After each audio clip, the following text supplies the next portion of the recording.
దేవుని నామానికి మహిమ కలుగును గాక. కూడి వచ్చిన మీ అందరికీ ప్రత్యేకమైన వందనములు. ఎలా ఉన్నారు? అందరు బాగున్నారా?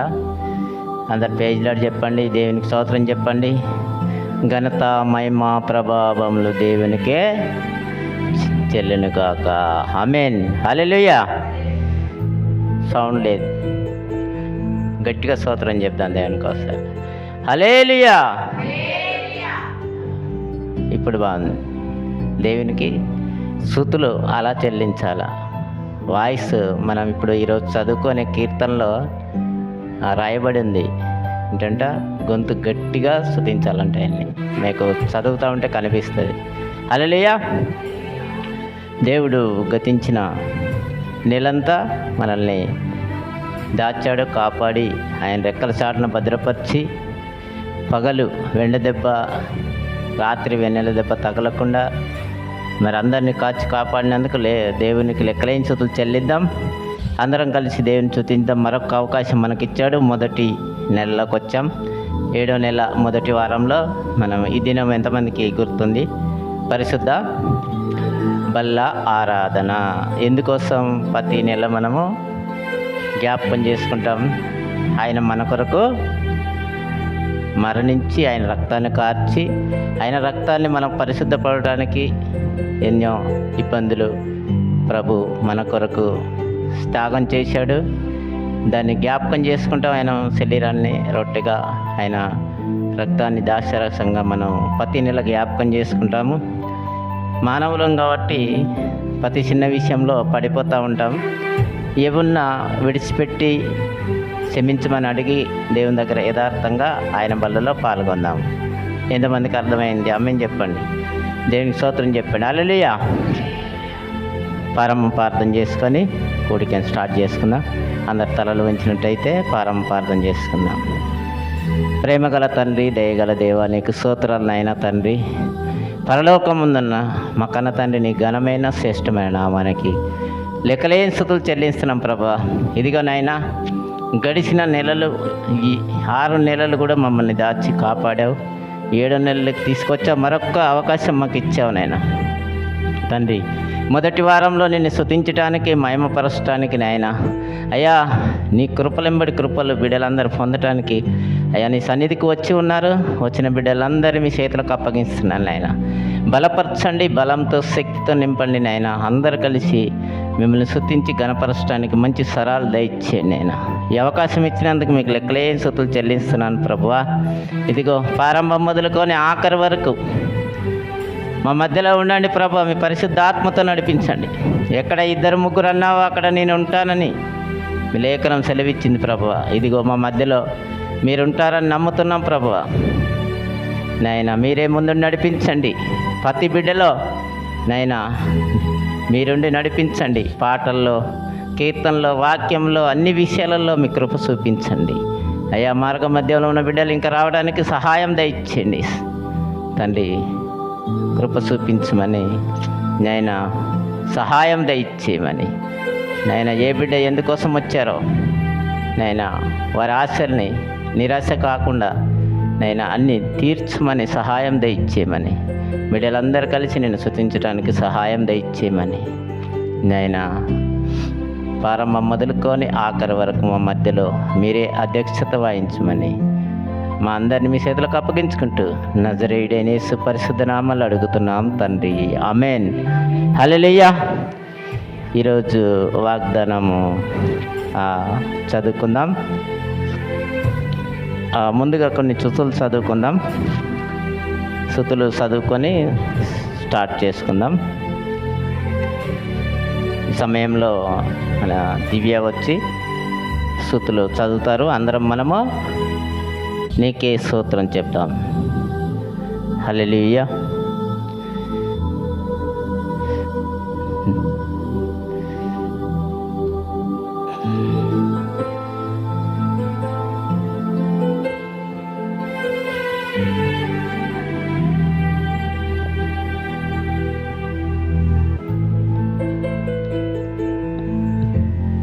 ఆదరణకర్త విజ్ఞాపన చేయు ఆత్మ, నీకే స్తోత్రం. మత్సరపడినంతను అపేక్షించు ఆత్మ, నీకే స్తోత్రం. మా బలహీనతను చూసి సహాయము చేయు ఆత్మ, నీకే స్తోత్రం.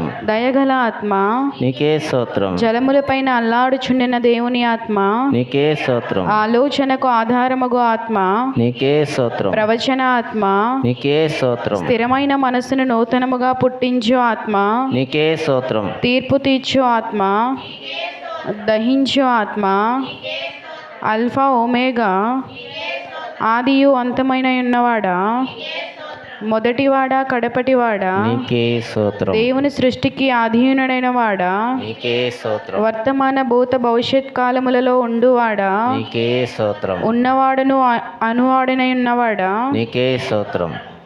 త్వరలో వచ్చుచున్నవాడా, నీకే స్తోత్రం. ప్రేమ స్వరూపి, నీకే స్తోత్రం. మహాఘనత నొందినవాడా, నీకే స్తోత్రం. ఆకాశ మండలముల కంటే నువ్వు మిక్కిలిని హెచ్చించువాడా, నీకే స్తోత్రం. హల్లెలూయా, హల్లెలూయా.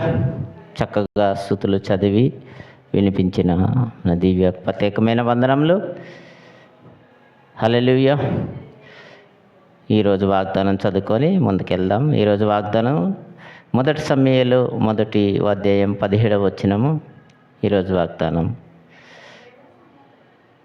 1 సమూయేలు కదా, చదువు. ఒక్కటే. అంతటా నీవు క్షేమంగా వెళ్ళుము, ఇశ్రాయేలు దేవునితో నువ్వు చేసుకొనిన మనవిని ఆయన దయచేయునుగాక అని ఆమెతో చెప్పగా. ఆమేన్. చక్కటి వాగ్దానం. ఈరోజు మనము ఏదన్నా మనవి చేసుకొని మందిరానికి వస్తే దేవుడు తీరుస్తారంటారా లేదంటారా? నమ్మిన వారు చెప్పండి. గట్టిగా విశ్వాసంతోనే దేవుని దగ్గర మనం మందిరంలో ఏది అడిగినా, ప్రార్థనలో ఏది అడిగినా ఆయన చేసేవాడు, ఉన్నవాడు, అనువాడు, లేనివాడైతే కాదు. కానీ మనం అడగాల. ఎలాగ? విశ్వాసంతోనే దేవుణ్ణి అడిగితే ఆయన ఖచ్చితంగా మనకు అనుగ్రహిస్తాడు. చిన్న వాక్యం దేవుడు దీవించి ఆశీర్వదించిన గాక.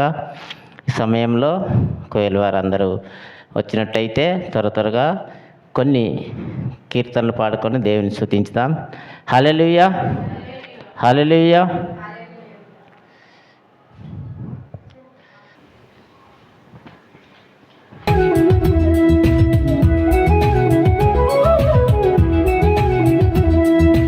దేవుని స్తుతించుడి, ఎల్లప్పుడూ దేవుని స్తుతించుడి,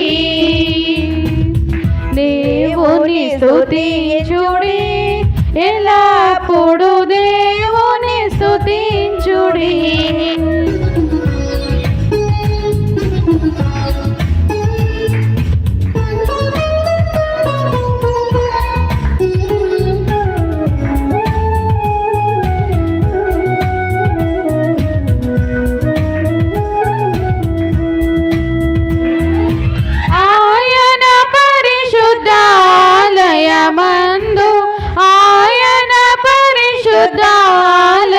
మందు ఆయన సన్నిధిలో, ఆయన సన్నిధిలో ఎల్లప్పుడూ దేవుని స్తుతించుడి, దేవుని స్తుతించుడి, ఎల్లప్పుడూ దేవుని స్తుతించుడి.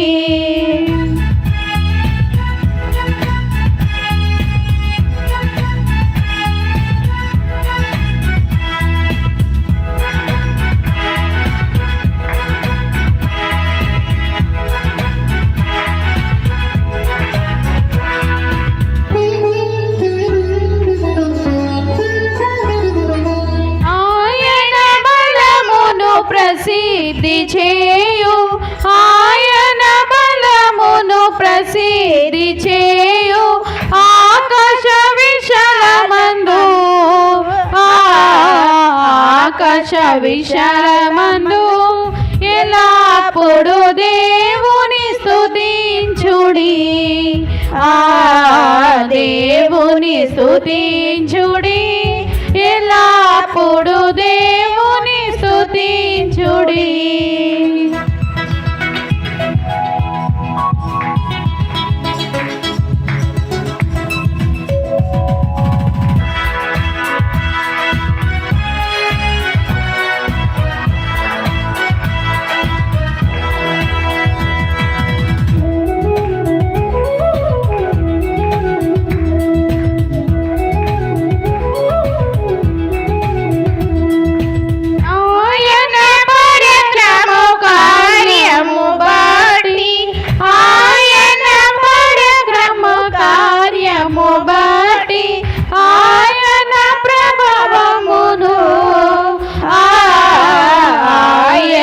ప్రభావమును ఎల్లప్పుడు దేవుని స్తుతించుడి,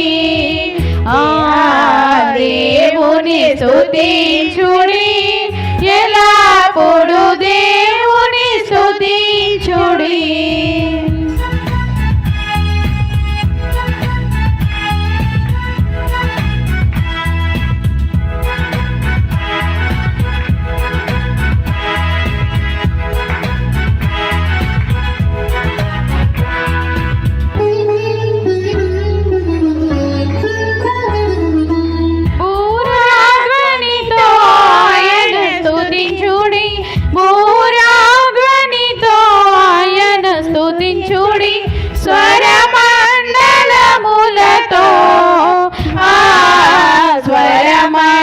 స్వరమండలములతో ఎల్లప్పుడు దేవుని స్తుతించుడి, దేవుని స్తుతించుడి, ఎల్లప్పుడు దేవుని స్తుతించుడి.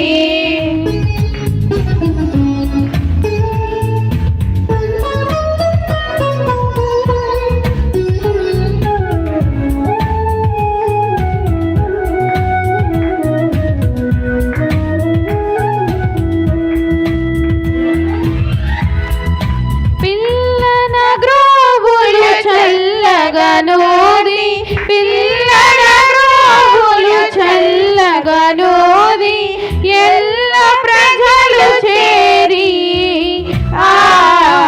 ఎల్ల ప్రజలు చేరి ఎల్లప్పుడు దేవుని స్తుతించుడి,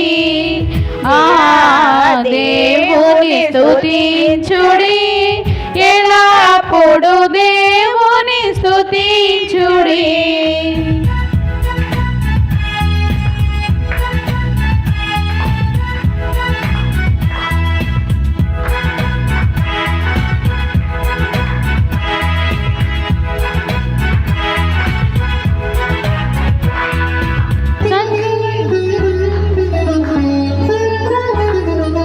సకల ప్రాణులు యెహోవాను స్తుతించుడి, సకల ప్రాణులు యెహోవాను స్తుతించుడి. హల్లెలూయా ఆమేన్, హల్లెలూయా ఆమేన్. ఎల్లప్పుడు దేవుని స్తుతించుడి, దేవుని స్తుతించుడి, ఎల్లప్పుడు దేవుని స్తుతించుడి. హల్లెలూయా, హల్లెలూయా. నీతో నేను నడవాలని, నీతో కలిసి ఉండాలని, నీతో నేను నడవాలని, నీతో కలిసి ఉండాలని ఆశయా, చిన్న ఆశయా, ఓ యేసయ్యా నీవే తీర్చాలయ్యా. ఆశయా, చిన్న ఆశయా, ఓ యేసయ్యా నీవే తీర్చాలయ్యా. నీతో నేను నడవాలని, నీతో కలిసి ఉండాలని, నీతో నేను నడవాలని, నీతో కలిసి ఉండాలని నడవలేక నేను ఈ లోకయాత్రలో బహుబలహీనుడనైతినయ్యా నడవలేక నేను ఈ లోకయాత్రలో బహుబలహీనుడనైతినయ్యా నా చేయి పట్టి నీతో నన్ను నడిపించుమయ్యా నా యేసయ్యా నా చేయి పట్టి నీతో నన్ను నడిపించుమయ్యా నా యేసయ్యా నీతో నడవాలని నీతో ఉండాలని చిన్న ఆశయా ఓ యేసయ్యా ఆశయా చిన్న ఆశయా ఓ యేసయ్యా నీవే తీర్చాలయ్యా ఆశయా చిన్న ఆశయా ఓ యేసయ్యా నీవే తీర్చాలయ్యా నీతో నేను నడవాలని నీతో కలిసి ఉండాలని నీతో నేను నడవాలని నీతో కలిసి ఉండాలని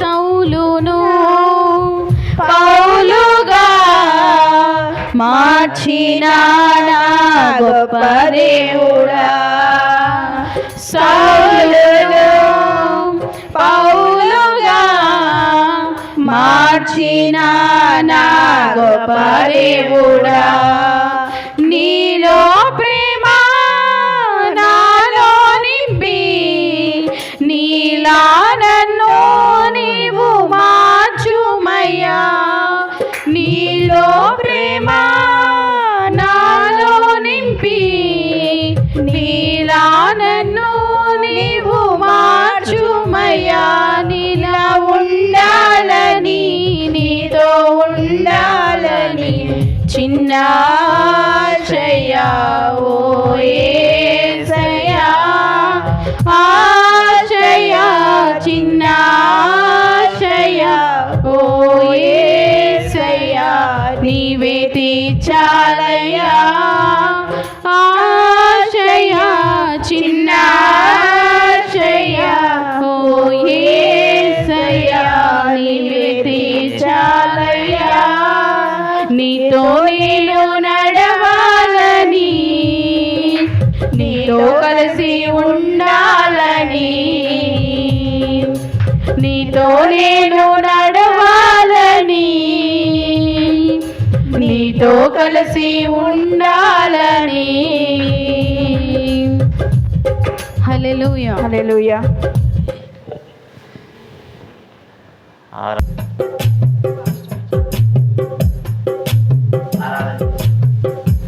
అందరం కలిసి ఆరాధన చేసుకుని అందరం కలిసి పాడదాం, దేవుని మహిమపడదాం. ఆరాధనకు యోగ్యుడా నిత్యము స్తుతించెదను నీ మేలులను మరువకనే ఎల్లప్పుడు స్తుతి పాడెదను ఆరాధనకు యోగ్యుడా నిత్యము స్తుతించెదను నీ మేలులను మరువకనే ఎల్లప్పుడు శృతి పాడెదను ఆరాధన ఆరాధన ఆరాధన ఆరాధన నీ మేలులకై ఆరాధన నీ దీవెనకై ఆరాధన నీ మేలులకై ఆరాధన నీ దీవెనకై ఆరాధన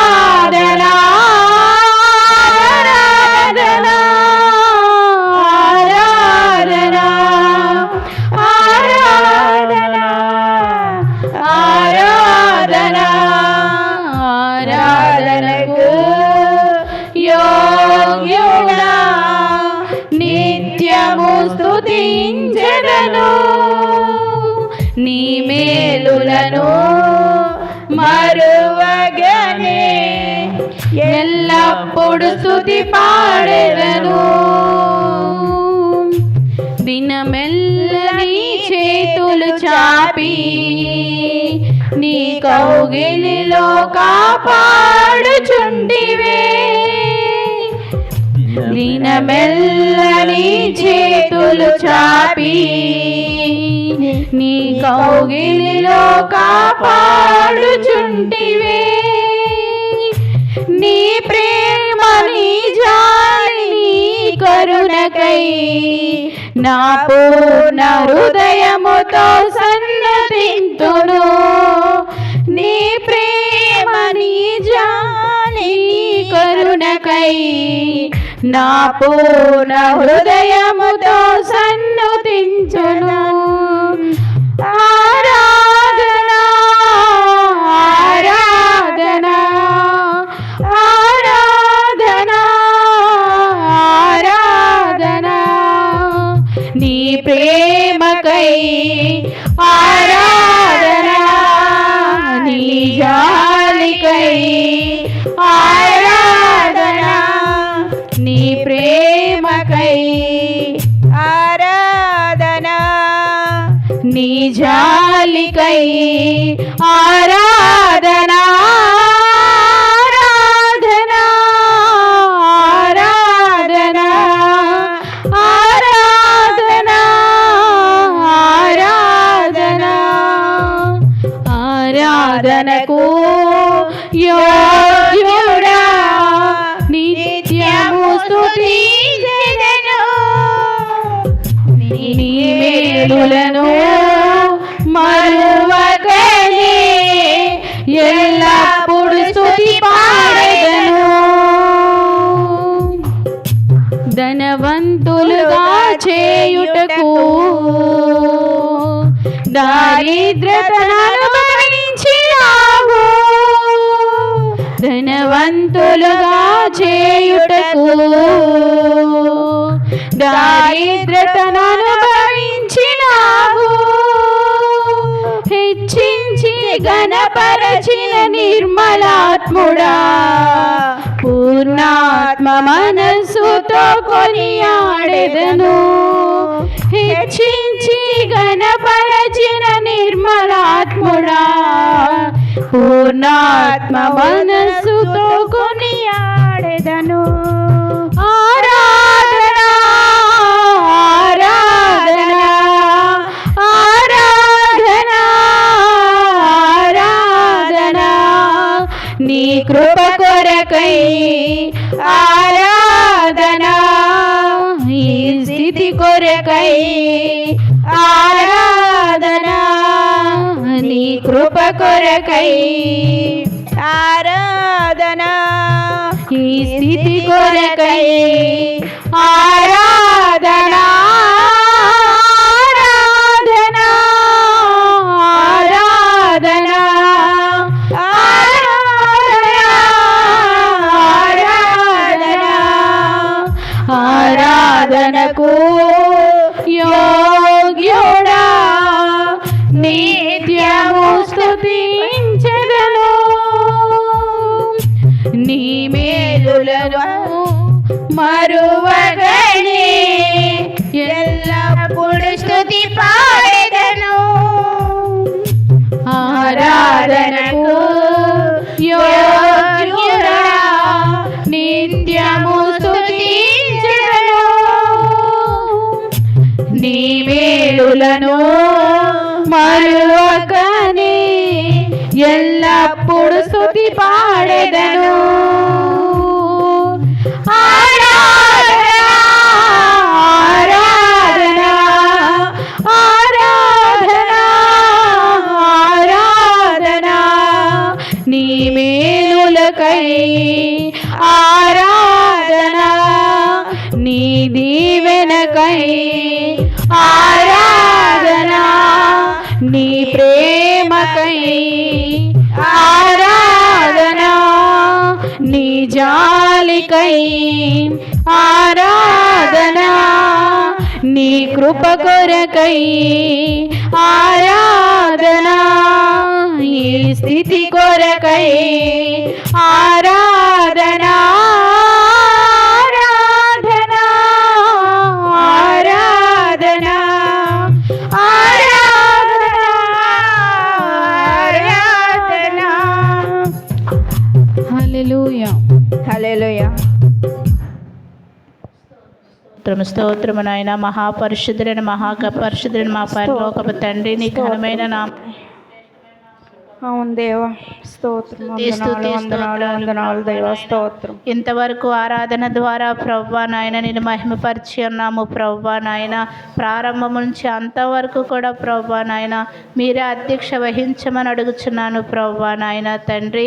ఆ యొక్క జరగబోయే ప్రవ్వా నాయన తండ్రి కార్యక్రమం అంతట్లో కూడా ప్రభా మీ పరిశుద్ధాత్మ తోడు నుంచి మనం అడుగుచున్నాను ప్రవ్వా. వాక్యం చదివే బిడ్డలో మీరు ఉండండి ప్రభా, వివరించే బిడ్డలో మీరు ఉండండి ప్రభా నాయన. ఇక్కడున్న ప్రతి బిడ్డని మీరు దర్శించి తండ్రి వాక్యం ద్వారా మాతో మాట్లాడండి ప్రభా. ప్రతి విషయంలో సహాయం చేయమని యేసు పరిశుద్ధ నామములో అడుగుచున్న నా ప్రియ పరలోకపు తండ్రి, ఆమేన్. హల్లెలూయా. దేవుని నామానికి మహిమ కలుగును గాక. చక్కటి పాటలు పాడి దేవుని స్తుతించి మహిమపరిచిన కోయల్ టీం వారికి ప్రత్యేకమైన వందనం తెలియజేస్తూ ఈ సమయంలో అందరూ లేచి నిల్చుండి కీర్తనలు చదువుకుందాం. కీర్తన భాగం 66వ కీర్తన. సత్య వచ్చి కీర్తన చదువుతుంది, అందరం ఆలోచించుదాం.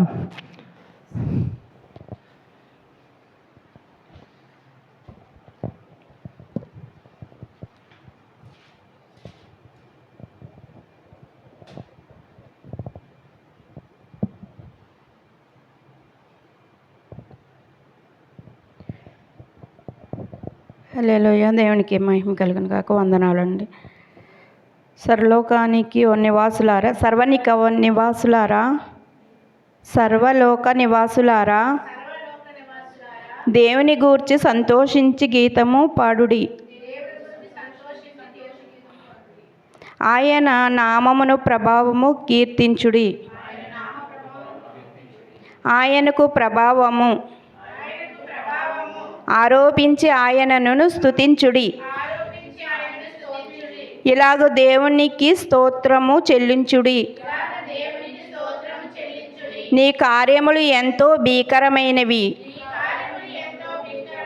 నీ బలాతిశయమును బట్టి నీ శత్రువులు లొంగి నీ యొద్దకు వచ్చెదరు. సర్వలోకమునికి నీకు సమకూర్చి నిన్ను కీర్తించును. నీ నామమును బట్టి నిన్ను కీర్తించును. దేవుని ఆశ్చర్య కార్యములు చూడరండి. నరుల ఎడల ఆయన జరిగించుచున్న కార్యములు చూడగా ఆయన భీకరుడై ఉన్నాడు. ఆయన సముద్రములు ఎండి భూమిగా చేసెను. జనులు కాలినడకచే దాటిరి. అక్కడ ఆయన యందు మేము సంతోషించితిమి. ఆయన తన పరాక్రమముల వలన నిత్యము ఏలుచున్నవాడు. అన్యజనుల మీద ఆయన తన దృష్టి ఉంచి ఉన్నాడు. ద్రోహులు తమ తాము హెచ్చించుకొనవద్దు. జనములారా మా దేవుని సన్నిధించుడి.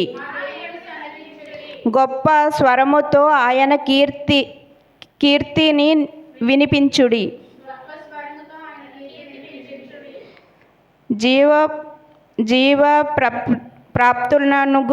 జీవ ప్రాప్తులనుగా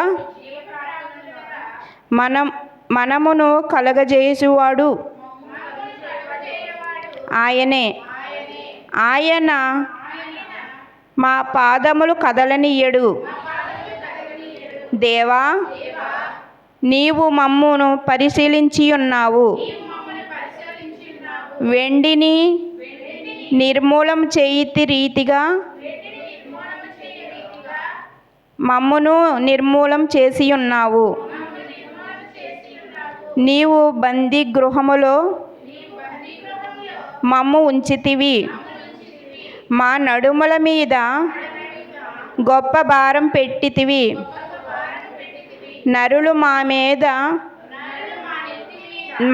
నరులు మా నెత్తి మీద ఎక్కునట్లు చేసితివి.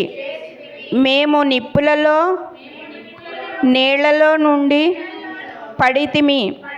అయినను నీవు సమృద్ధి చోటికి మమ్ము రప్పించి ఉన్నావు. దహన బలులను తీసుకొని నేను నీ మందిరములోనికి వచ్చెదను. నాకు శ్రమ కలిగినప్పుడు నా పెదవులు పలికిన మ్రొక్కుబడులను నా నోరు వచ్చిన మొక్కుబడులను నేను నీకు చెల్లించెదను. పొట్టేళ్లను, ధూపములను, కొవ్విన గొర్రెలను తీసుకుని నీకు దహన బలులు అర్పించెదను. ఎద్దులను, పోతు మేకలను అర్పించెదను.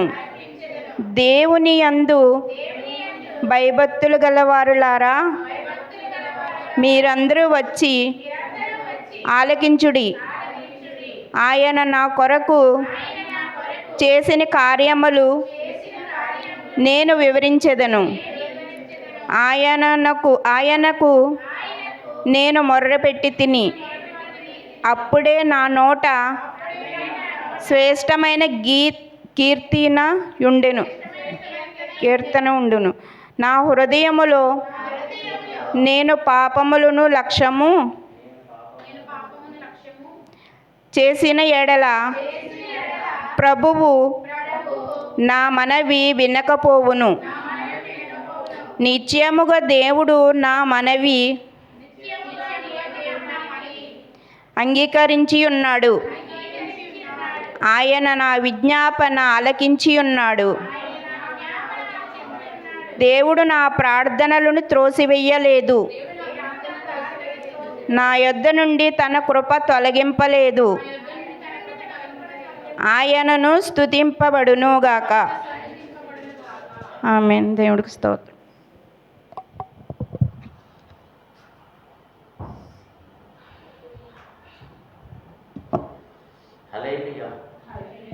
హల్లెలూయా. దేవుని నామానికి మహిమ కలుగును గాక. చక్కగా కీర్తనలు చదివి వినిపించిన సత్యకు ప్రత్యేకమైన వందనములు. కొద్ది నిమిషాలు కీర్తనని మనము చదివిన కీర్తన భాగాన్ని బట్టి దావీదు గారు ఏమంటున్నారో కొన్ని నిమిషాలు వివరించుకుందాం, తర్వాత ముందుకెళ్దాం. మొదటి వచనంలో ఆయన ఏమంటున్నాడు? మొదటి వచనం ఒకసారి జ్ఞాపకం చేద్దాం. సర్వలోక నివాసులారా, దేవుని గురించి సంతోష గీతము పాడి ఆయన నామ ప్రవాహంని కీర్తించుడి. మనం ఎందుకు వచ్చాము ఇక్కడికి? సర్వలోక నివాసులారా అంటే మనమే కదా వచ్చాము. ఆయన్ని స్తుతించి గణపరచమని దావీదు గారు చెప్తున్నాడు మనకు. అదే రెండవ వచనం, ఆయనకు ప్రవాహం ఆరోపించి ఆయన్ని స్తుతించాలి. ఆమేన్. దేవుని మహిమ కలుగును గాక. హల్లెలూయా. ఆయన్ని ఎప్పుడు మనం స్తుతిస్తే, గణపరిస్తే మనకు కావలసిన సహాయం దేవుడు మనకు అందిస్తాడు. ఎప్పుడు ఆయనతో ఉంటే మనకు కావలసినవన్నీ చేస్తానని చెప్తున్నాడు. అలాగే 4వ వచనం చదువుదాం. సర్వలోకం నీకు నమస్కరించి నిన్ను కీర్తించును, నీ నామమును బట్టి నిన్ను కీర్తించును. హల్లెలూయా. సర్వలోకం, సకల ప్రాణులు, జీవరాశులు అన్నీ స్తుతిస్తాయి. కానీ మనుషులు అందరు స్తుతించరు, కొంతమందే స్తుతిస్తారు. అక్కడ సర్వలోక, మళ్ళొకసారి చదువుతాం, అది 4వ వచనం. సర్వలోకము నీకు నమస్కరించి నిన్ను కీర్తించును, నీ నామమును బట్టి నిన్ను కీర్తించును. సర్వలోకం అంటే ఆయన సృష్టించిన సకల ప్రాణులన్నీ కూడా ఆయన్ని అనుదినము స్తుతిస్తూనే ఉంటాయి. కానీ ఒక మానవుడు మాత్రమే దేవునికి అడ్డుగా ఉంటాడు. అలాగ ఉండకుండా మన అందరం కూడా దేవుని నామాన్ని ఎప్పుడు స్తుతిస్తూనే ఉండాలి. అలాగే 8వ వచనం చదువుకుందాం. జనములారా మన దేవుని సన్నతించుడి, గొప్ప స్వరముతో ఆయనను కీర్తించుడి. ఆయన కీర్తిని ఏంటంటే గొప్ప స్వరముతో. మనం ఎలా స్తుతిస్తున్నాం మరి? మన స్వరాలు ఏమైనా బయటకు వస్తున్నాయా? ఆయన ఏమంటున్నాడు? గొప్ప స్వరంతో, ధ్వనితో దేవుని స్తుతించినప్పుడు ఏంటంటే ఆసక్తితోనే స్తుతించాలి, పాటలు పాడాలి, ఆయన్ని నిజంగా ఘనపరచాలని తెలియపరుస్తున్నాడు. అలాగే 14 చదువుదాం. నాకు శ్రమ కలిగినప్పుడు నా పెదవులు పలికిన మొక్కుబడులను, నా నోరు మొక్కుబడులను నీకు చెల్లించెదను. దేవునికి మనం ఏమన్నా, మనకు శ్రమ కలిగినప్పుడు, అనేకమైన శ్రమలు వచ్చినప్పుడు, బాధలు వచ్చినప్పుడు దేవునికి ఏదో ఒకటి నోరు జారుతూ ఉంటాం. ఏం చేస్తాం? మొక్కుతాం. ఏదో ఒకటి, నేను నా పనిలోనో లేకపోతే నాకు జాబులోనో ఏదో ఒకటి ఇస్తానని. కానీ ఆ శ్రమ వెళ్ళిపోయినాక ఏం చేస్తామంట? మర్చిపోతామేమో అని జ్ఞాపకం చేస్తున్నాడు ఆయన. మొక్కుబడిలోని మనకు ఖచ్చితంగా మన నోరు పలికినప్పుడు ఖచ్చితంగా చెల్లించాలని మనకు తెలియపరుస్తున్నారు. అలాగ 18, నా హృదయంలో నేను పాపము లక్ష్యము చేసిన ఎడల ప్రభువా నా మనవి వినకపోవును. మనకు పాపములు నిజంగా మన హృదయంలో పాపం అనే ఆలోచనలు ఉంటే మన మనవి ప్రభు వింటాడంటారా? వింటాడా? చెప్పండి గట్టిగా. ఒకవేళ మన హృదయంలో కానీ మన చూపులో, నడకలో ఒకవేళ పొరుగువారి మీద, ఆరి మీద, ఈరి మీద అనేకమైన మాటలు చెప్పి మనం పాటలు పాడేసి దేవుడిని స్తుతించి గణపరిచి అయ్యో ప్రభువా నా ప్రభువా అంటే ఆయన వింటాడా? ఇక్కడ ఏమంటున్నాడు ఆయన? మళ్ళీ చదువుదాం. అది నా హృదయములలో నేను పాపము లక్షణ చేసిన ఎడల ప్రభు నా మనవి వినకపోవును. సూటిగా చెప్పేస్తున్నాడు. మన లోపల ఏది ఉన్నా మన మనవిలి ప్రభు ఏ వినడు. నటన జీవితం ఉంటే వింటాడమ్మా? వినడు కదా అన్న, వింటాడా? అస్సలు వినడు. అలాగుండొద్దు. ఎలా ఉండాలా? ఉదయాన్ని యథార్థంగా ఉండాలి. అది కింది 19 కూడా చదువుకుందాం. 19:22 చదువుదాం. నిశ్చయముగా దేవుడు నా మనవిని అంగీకరించి ఉన్నాడు, ఆయన నా విజ్ఞాపన ఆలకించి ఉన్నాడు. ఎప్పుడు ఆలకించున్నాడు? అంగీకరించున్నాడు. మన హృదయం యథార్థంగా ఉండి ఆయన స్తుతించినప్పుడు, ఆయన్ని వేడుకున్నప్పుడు ఆయన ఆలకిస్తాడు కదా. అది పైన వచ్చినలాగా ఉంటే అలాగా ఆయన ఆలకించడని చెప్తున్నాడు దేవుడు. 20 నా ప్రార్థనను తోసివేయలేదు, నా యొద్ద నుండి తన కృపను తొలగింపలేదు, ఆయన సన్నిధింపబడునుగాక. ఆమేన్. దేవుని నామానికి మహిమ కలుగునుగాక. హల్లెలూయా. దేవుడు మనం ఆయన్ని నిజంగా యథార్థ మనసుతో పూర్ణ ఉదయంతో స్తుతించినప్పుడు ఎప్పుడు కూడా ఆయన మనల్ని తోసివేయనని చెప్తున్నాడు. తోసివేయడు కూడా. అలాగే ఉండాలి మనం అందరం కూడా. ఒకవేళ అలాంటి ఉదయం కలిగి లేకపోతే మార్చుకోవాలా. ఈ వాక్యం బట్టి, ఈ వాక్యాలు చదివినప్పుడు, కీర్తనలు ఎందుకు చదువుకుంటాం? ఇలాంటివి చదువుకున్నప్పుడే మనలో ఏమన్నా ఉంటే మార్చుకోవటానికి. అంతేనా? మార్చుకొని మనం యథార్థంగా దీవించమని లేఖనం సెలవిస్తుంది. ప్రియులారా, ఇది మనం మాట్లాడుకునేది కాదు, మనసులు మాట్లాడుకునేది కాదు. బైబిల్ ఏం చెప్తుందో అట్టి విధంగా మనం జీవించినప్పుడు పరలోక రాజ్యం చేరుతాము, ఆయన దగ్గరికి చేరుతాము. ఆయనకు ఏది మొక్కినా, ఏది చేసినా మనం మర్చిపోకుండా. ఎందుకంటే ఒకసారి చెప్పేసి తర్వాత అయిపోయినాక మర్చిపోతే మనవి ఆలకించడు. ఆయన మన ప్రార్థన ఆలకించడు. లేఖనం అలాగ సెలవిస్తుంది. అటు విధంగా మనం ఉండకూడదు. నిజంగా యథార్థంతో మనస్ఫూర్తిగా దేవుని స్తుతించాలని మనస్ఫూర్తిగా కోరుతూ కొద్ది వాక్యం దేవుడు దీవించి ఆశీర్వదించును గాక. సమయంలో సాక్ష్యములు ఏమన్నా ఉంటే దేవుడు చేసిన మేళ్ళు అనేకమైన ఉంటాయి. ఒక 2 నిమిషాలు ఎవరు లేనట్టయితే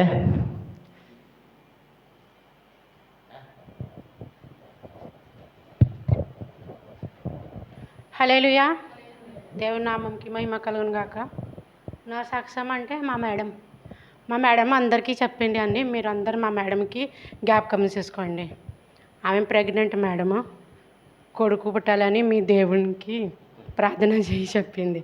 ఆల్రెడీ ఒక బిడ్డ ఉన్నది. అంటే ఫస్ట్లో ఆమెను 2-3 సార్లు పోయినాయి. ఫస్ట్లో ఆమె పెళ్ళికి 10 సంవత్సరం అయింది. ఇప్పుడు ఒక బిడ్డ ఉంది. బిడ్డ 2 సంవత్సరం. మేడం అన్నది దేవుడి మీద బాగా నమ్మకం ఉంది, పూజ మీరు ప్రార్థన చేయి, ప్రార్థనలో పెట్టండి అన్నది, చర్చిలో చెప్పన్నది. ఇంకా మా సార్ కూడా నా జీతం కూడా పెంచిండు. దేవునికి వందనాలు, స్తోత్రములు. ఇంకా అప్పుడప్పుడు అలా భోజనాలు కూడా పెడతారు చెప్పారు. మీరు అందరు ప్రార్థన చేయండి. హల్లెలూయా. హల్లెలూయా. దేవి నామానికి మహిమ కలుగును గాక. అన్యజనులు కూడా దేవుణ్ణి నిజంగా జ్ఞాపకం చేసుకుంటున్నారు. ఆమె అయితే క్రైస్తవులు కాదు, వాళ్ళ మేడము అలా చెప్పిందంటే ఆమె కూడా దేవుని మీద ప్రేమ నమ్మకము ఉంది అని మనం తెలియపరచుకోవాలి. వాళ్ళ కొరకు మనం ప్రార్థన చేసినప్పుడు మనం ఎలాగుంటే మనల్ని చూసి వాళ్ళు మారిపోయి దేవుళ్ళకి వచ్చేస్తారు. మనం అందరు జ్ఞాపకం చేసుకుందాం. ఏమడిగింది ఆమె? దేవుడిచ్చే గర్భఫలం ఏదన్నా కావచ్చు, కానీ మనసులో ఆశపడతామో ఆ ఏ శిశువైనా కావచ్చు, క్షేమంగా ఈ లోకాన్ని చూపించడానికి మంచి ఎదుగుదల కొరకు అందరు ప్రార్థించండి. కొడుకే కావాలని అందరికీ ఎందుకు ఆశ ఉంటుందో నాకు తెలియదు, కానీ మరి ఆ అవ్వమ్మ లేకపోతే మనం అందరం వచ్చి ఉండేవాళ్ళం కాదు కదా. కాకపోతే ఏంటంటే అందరికీ మగ మనిషే కావాలని కోరుకుంటాం, ఎందుకో నాకు తెలియదు. కానీ ఎవరిచ్చినా దేవుడిచ్చినా ఫలమే. దాని కొరకు ప్రార్థన చేయండి. ఇంకా అలాగే అనేకమైన ప్రార్థనల అవసరతలు మీకు తెలిసే ఉన్నాయి. ఇంటి దగ్గర నుంచి వచ్చేవారి గురించి, విజలు అప్లై చేసుకునే వారి గురించి, ఐడీల గురించి, పనుల గురించి, అన్ని విషయాలలో అనుదినము జ్ఞాపకం చేసుకోండి. దేవుని నామానికి మహిమ కలుగును గాక. ఇంకెవరన్నా ఉన్నారా సాక్ష్యంలో? ఎవరు లేనట్టయితే ఒక పాట బ్రదర్ వచ్చి ఒక పాట పాడతారు.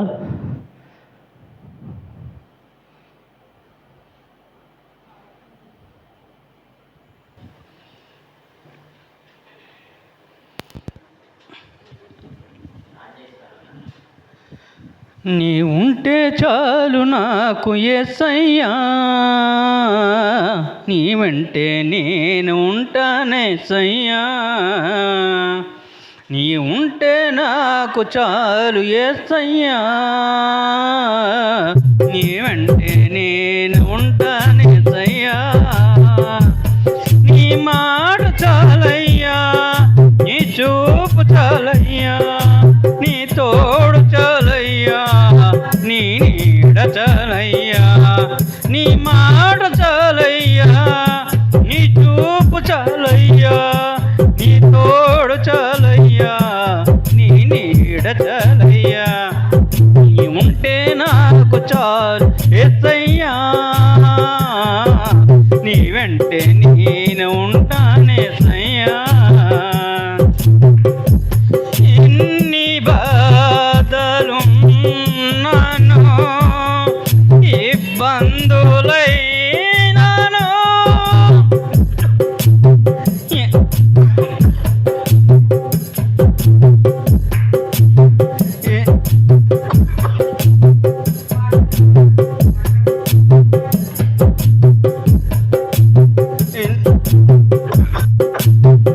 ఎన్ని బాధలున్నాను, ఇబ్బందులైనాను,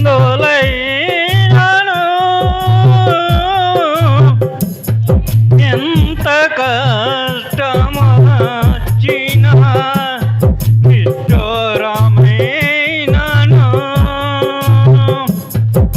ఎన్ని బాధలున్నాను, ఇబ్బందులైనాను, ఎంత కష్టమొచ్చినా నిష్ఠూరమైనాను. నీ మాట చాలయ్యా, నీ చూపు చాలయ్యా, నీ తోడు చాలయ్యా, నీ నీడ చాలయ్యా.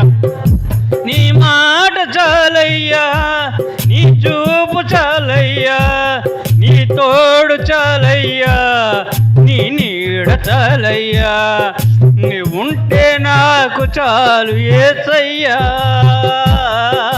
నీ వెంటే నేను ఉంటానేసయ్యా బ్రతుకున్నావా పగిలినా కడలి పాలైనాను అలలు ముంచి వేసిన ఆశలు అనగరినా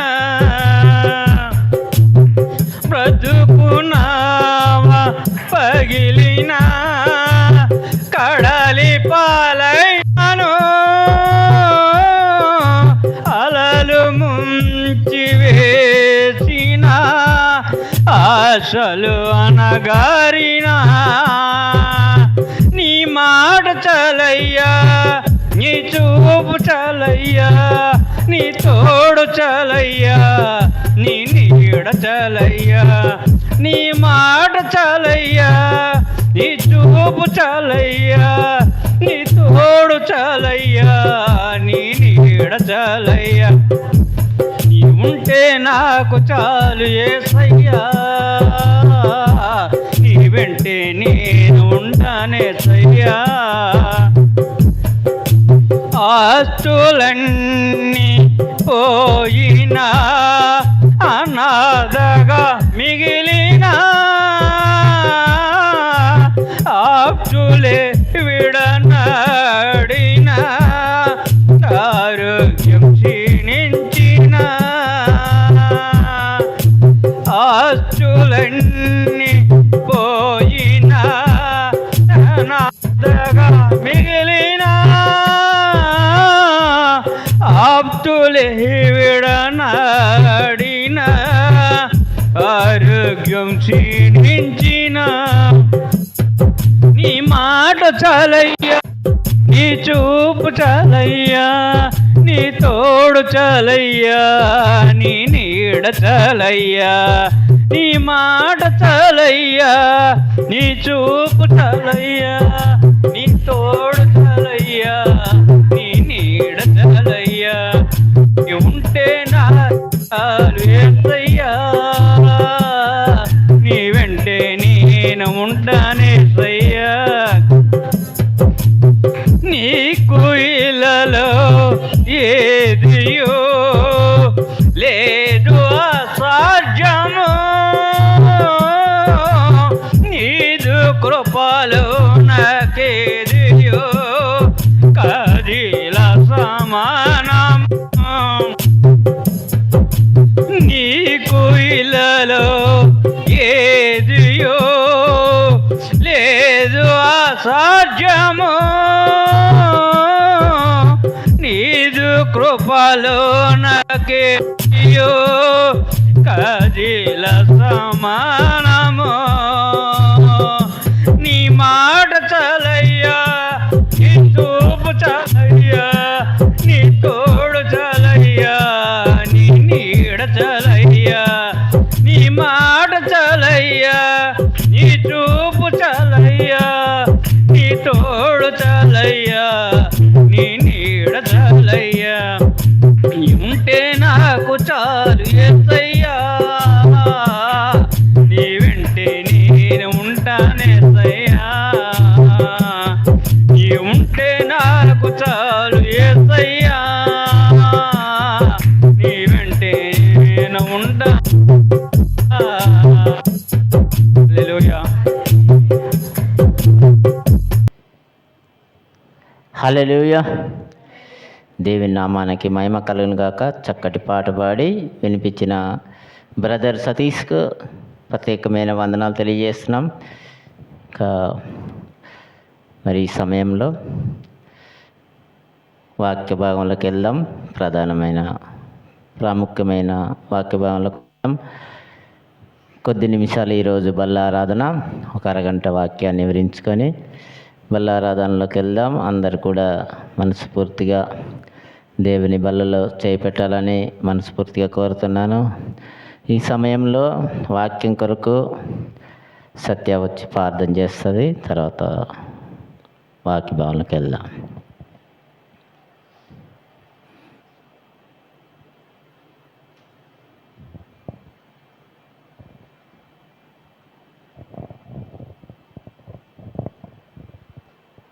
ప్రార్థన చేసుకున్నామండి. పరలోకమందున్న మా కన్న తండ్రి, మీ అతి శ్రేష్టమైన ఘనమైన నామానికే వందనాలు తండ్రి. గతించిన దినం నుంచి ఈ క్షణం వరకు మీ బలమైన రెక్కల కింద మమ్మల్ని దాచి కాచి కాపాడని తండ్రి మీకే వందనాలయ్యా. ఇదిగో నా తండ్రి ప్రభా, ఆరాధనంతట్లోనే మీరే ఉండి క్రమంగాను మర్యాదకరంగాను జరుపుకుంటామని నమ్ముచున్నామయ్యా. అయ్యా ఇదిగో మరి వాక్యము ముఖ్యమైనది నా తండ్రి ప్రభా. ఆహారం అన్నకన్నా నా తండ్రి ఆత్మీయ ఆహారం ఎంతో గొప్పది తండ్రి. అలాగే నా తండ్రి ప్రభా, వాక్యం చెప్పే బిడ్డలో మీరుండి పరిశుద్ధ ఆత్మ ఉండి తండ్రి ప్రభా, ఇదిగో వాక్యంలో సత్యమైన మాటలు మాకు వివరించుచుండగా నా తండ్రి ప్రభా, మేము విని విడిచేవారిలా కాకుండా తండ్రి ప్రభా, మా హృదయంలో భద్రపరచుకోవడానికి సహాయం చేయి తండ్రి. అలాగే నా తండ్రి వాక్యం చెప్పే బిడ్డలో మీరుండండి తండ్రి, సహాయం చేయండి తండ్రి. యేసు నామములో బ్రతిమలాడి అడిగి వేడుకుంటున్నాం మా పరమ తండ్రి, ఆమేన్. హల్లెలూయా. దేవుని నామానికి మహిమ కలుగును గాక. చక్కగా ప్రార్థించిన సత్యకు ప్రత్యేకమైన వందనంలో కొద్ది నిమిషంలో మనం వాక్యాన్ని వివరించుకొని ముందు కార్యక్రమంలోకి వెళ్దాం. ముందుగా మనము ఒక వ్యక్తి గురించి మాట్లాడుకుంటున్నాం ఈరోజు. బలహీనులు నీ దేవుడు అనేకమైన బైబిల్లో అనేకమైన ప్రవర్తనలు కావచ్చు, అందరినీ కూడా బలహీనమైన ఘటాలనే ఎన్నుకున్నాడు దేవుడు. అవునంటారా కాదంటారా?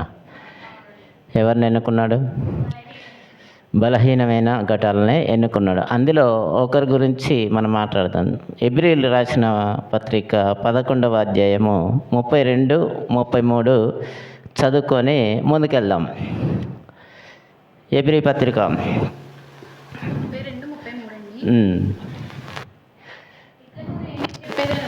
ఇక నువ్వు ఏమి చెప్పేదను? గిద్యోను, బారాకు, సంసోను, యొప్తా, దావీదు, సమూయేలు వారిని గురించి ప్రవర్తనల గురించి వివరించుటకు సమయము చాలదు. హల్లెలూయా. దేవుని నామానికి మహిమ కలుగును గాక. ఇంకోటి తీసుకోమ్మా.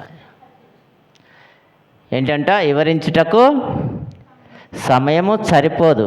33 కూడా చదవమ్మా. వారి గురించి వివరించుటకు సమయం సరిపోదని పౌలు గారు వారి విశ్వాసం ద్వారా రాజ్యములను జయించిరి, నీతి కార్యములను జరిగించిరి, వాగ్దానములను పొందిరి, సింహముల నోళ్లను మూయించిరి. ఆమేన్. విశ్వాసం ద్వారా. దేని ద్వారా జరిగిందంట? పౌలు గారు మాట్లాడుతున్నారు. వీరందరి గురించి వివరించడానికి మనకేం సరిపోదంట? సమయము సరిపోదు అని చెప్తున్నాడు. ఆయన ఏమంటున్నాడు? విశ్వాసం ద్వారా రాజ్యములను జరిగించి, నీతి కార్యములను జరిగించిరి, వాగ్దానములను పొంది, సింహాల నోళ్లను మూయించిరి. అర్థమైందా మీకు? ఎంతమందిని అయితే బలహీన ఘటాలు వీళ్ళందరూ కూడా ఏమన్నా గట్టి ఘటాలు అయితే కాదు, పనికిరాని వాళ్ళు వీళ్ళందరూ కూడా. అక్కడ ముందు పేరు ఎవరిది ఉంది? ముందుగా ఎవరి పేరు ఉంది అక్కడ? అందులో గిద్యోను పేరు ముందుగా ఎందుకుందంటే, గిద్యోను ఒక పిరికివాడు. ఆ పిరికివానితో దేవుడు మరి విశ్వాసంతో ముందుకు తీసుకెళ్ళి ఆయన జనాలని కాపాడాడు. దేవుడు లేకుండా, అసలు విశ్వాసం లేకుండా ఏదైనా జరుగుతుందంటారా? చిన్న ప్రార్థన చేసుకొని ముందుకెళ్దాం. ప్రేమగల తండ్రి, దయగల దేవా, నీకు స్తోత్రములైన ఇంతవరకు నడిపించారు. ప్రారంభం మొదలుకొని ఇప్పటి వరకు నడిపించినందుకు నీకు లెక్కలేని స్తుతులు ప్రభువా. ఇదిగో నేను అల్పుని నాయనా, పాపుల్లో ప్రధాన పాపిని అయ్యా. ఏ యోగ్యత అర్హత లేని వాడిని నన్ను నిలబెట్టుకున్నందుకు నీకు లెక్కలేని స్తుతులు చెల్లిస్తున్నావు నాయన, కృతజ్ఞతాస్తుతులు చెల్లిస్తున్నావు ప్రభువా. ఇదిగో నాలో మీరుండి, నా నోటికి బూరగా ఉండి నాయన మీరే ఉండి మాట్లాడండి. మీ పరిశుద్ధాత్మతోని నాయన మీ లేఖనంలో మాట్లాడించండి నాయన. ఇంటున్న ప్రతి బిడ్డకు నాయన అర్థమయ్యే రీతిలో నాయన తండ్రి మీ సహాయం దయచేయమని, నడిపించమని నజరేయుడైన యేసు పరిశుద్ధ నామములో అడుగుతున్నాను తండ్రి, ఆమేన్. హల్లెలూయా. గిద్యోను గురించి వీరందరూ గురించి వివరించడానికి పౌలు గారు ఏమన్నారు? సమయము సరిపోదు, చాలదు అన్నాడు, సరిపోదు అన్నాడు. విశ్వాసం ద్వారా వారు ఎన్నో జయించారు. ఇందులో మనము గిద్యోను గురించి కొన్ని నిమిషాలు మాట్లాడుకుందాం. గిద్యోను తెలుసా ఎవరికన్నా? పిరికివాడు. వీరందరూ కూడా ఏదో ఒక బలహీనమైన ఘటం. దావీదు గారు కూడా చిన్నపిల్లవాడే, ఏ యోగ్యత లేనివాడు, గొర్రెలు కాసుకుంటాడు. సమూయేలు, వీళ్ళందరూ మనం ఎవరి పేర్లు చదివామో వాళ్ళందరూ కూడా దేవుడు అదే రకంగా పిలిచి తీసుకొని వచ్చాడు. లేదంటే వాళ్ళే వచ్చేసారా? మోషేని పొదలో పిలిచాడు. పొద దగ్గర పిలిచినప్పుడు ఏమన్నాడు ఆయన?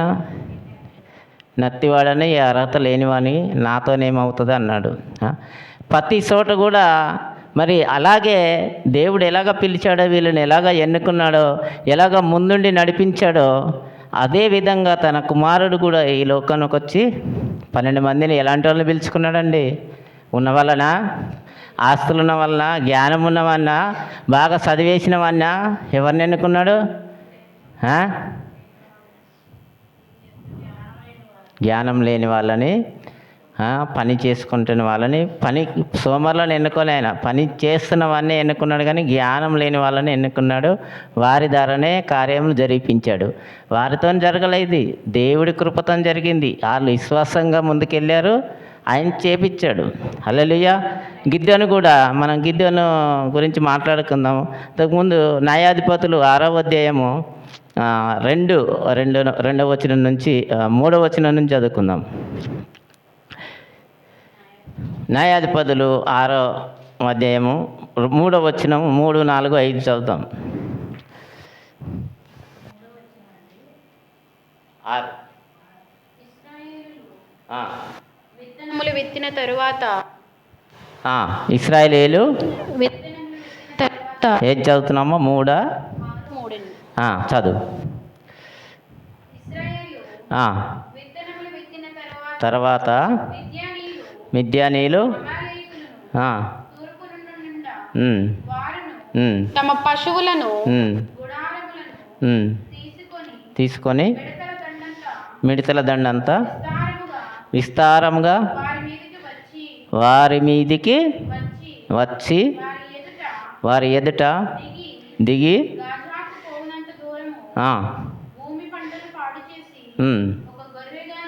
ఒక గొర్రెగాను, ఎద్దుగాను, గాడిదని కానీ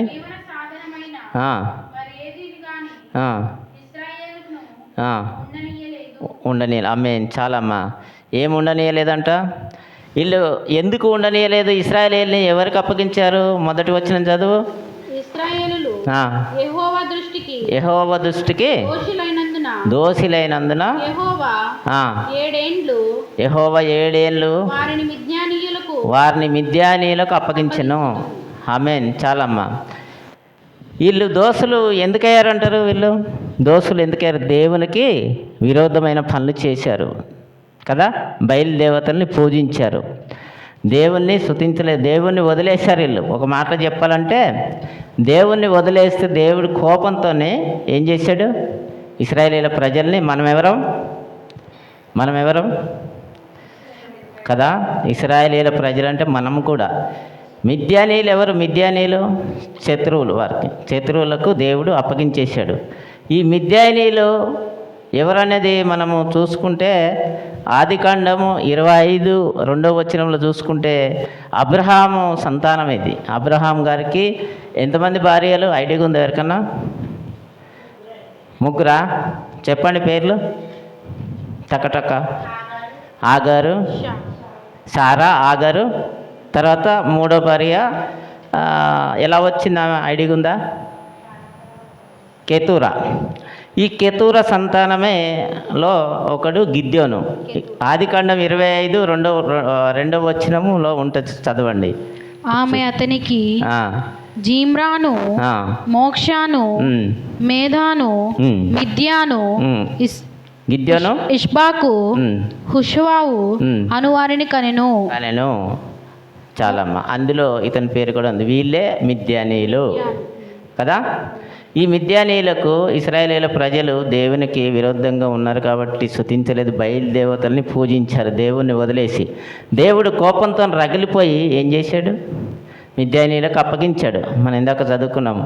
అప్పగించినప్పుడు వారు భయంతో గువ్వలల్లో కొండలల్లో ఎక్కడో వీళ్ళకు భయపడి చాక్కున్నారు. వారి పొలాలని వాళ్ళ పంటల్ని అందరినీ నాశనం చేశారు. ఎలాగంటే మిడతల్లాగంటే వారి మిడతల దండు అంటే ఇలాగా లెక్కించలేని ఎంత దండు ఉంది. వాళ్ళు ఏది చేసినా కానీ వీళ్ళకు దక్కకుండా చేస్తున్నారు. వీళ్ళు ఎక్కడ జాక్కున్నారు? భయపడి గువ్వలల్లో కొండలలో జాక్కొని ఉంటున్నారు. దేవుడు 7 ఏళ్ళ వాళ్ళని అప్పగించాడు. మరి అప్పుడు అంత భయంతో వణుకుతున్నప్పుడు ఈ గిద్యోనికి అవకాశం ఎలా వచ్చిందంటావు? గిద్యోను ఒక పిరికివాడు కదా. గిద్యోను ఒక పిరికివాడు. గిద్యోన్తోనే వాళ్ళని జయించారు. వాళ్ళు 130,000 మంది. ఎవరు? గిద్యోను, మిద్యానీయులు. గిద్యోను కాదు, మిద్యానీయులు 130,000 మంది. వీరు ఏది చేసినా కానీ వారికి దక్కకుండా చేసుకున్నారు. వీళ్ళేదో సాటుగా రాత్రిపూట గువ్వలలో ఉండి జీవిస్తున్నారు భయంతో. ఎందుకు ఈ పరిస్థితి ఎందుకు వచ్చిందంటారండి? చెప్పండి. దేవుని కోపం వల్లనే కదా. బయలుదేవతని పూజిస్తున్నారు, దేవుని ఆరాధిస్తలేరని దేవుని కోపం వచ్చి చేశాడు. మనం కూడా కొన్ని సమయంలో దేవుని వదిలేసినప్పుడు శ్రమలు వస్తాయా రావా? దేవుణ్ణి వదిలేస్తేనే శ్రమలు అనేటివి తగిలిస్తాడు ఆయన. ఎలాగా? ఆయన పట్టించుకోడు. ఆయన పట్టించుకున్నప్పుడు ఇలాంటి శ్రమలు వస్తాయి కదా. మళ్ళీ తిరిగి దేవుణ్ణి ప్రయాసపడినప్పుడు దేవుడు ఏం చేస్తాడు? మళ్ళీ అప్పుడు వాళ్ళందరూ ఏడిసి దేవుణ్ణి తిరిగి మళ్ళీ స్తుతించడం పెడితే అప్పుడు దేవుడు కనికరించి అందులోనే గిద్యోన్ దగ్గరికి వెళ్ళి గిద్యోన్ని పిలిచాడు. ఏమని పిలిచాడు? 11వ వచనం చదువుదాం. 11, 12, 13. యెహోవా దూత వచ్చి అభియోజరుడైన యోవాషునకు కలిగిన ఒఫ్రోలోని మస్తకి వృక్షము క్రింద కూర్చుండెను. యెహోవాషు కుమారుడైన గిద్యోను మిద్యానీయులకు మరుగై ఉండినట్లు గానుగ చాటున గోధుమలను దొల్లగొట్టుచుండగా యెహోవా దూత అతనికి కనబడి పరాక్రము గల బలాజ్యుడా, యెహోవా నీకు తోడై ఉన్నాడని అతనితో అనగా గిద్యోను చిత్తము నా ఏలినవాడా యెహోవా మాకు తోడై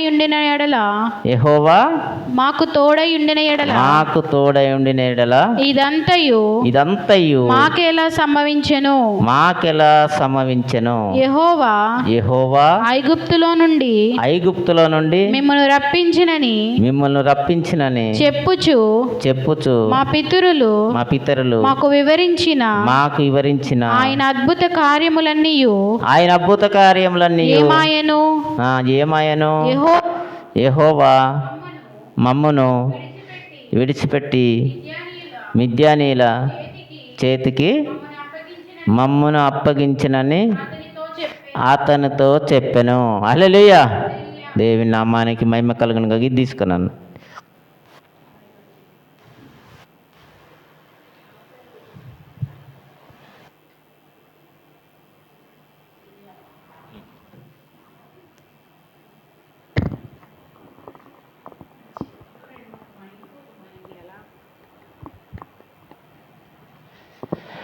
హల్లెలూయా. దేవుని నామానికి మహిమ కలుగును గాక. యెహోవా దూత వచ్చి గిద్యోన్ని పిలిచి అలా మాట్లాడుతుంది. దేవుడు ఎవరితోని గిద్యోన్తో మాట్లాడుతున్నాడు. ఏమని చదువుకున్నాం. 11 చదువుకున్నాం. యెహోవా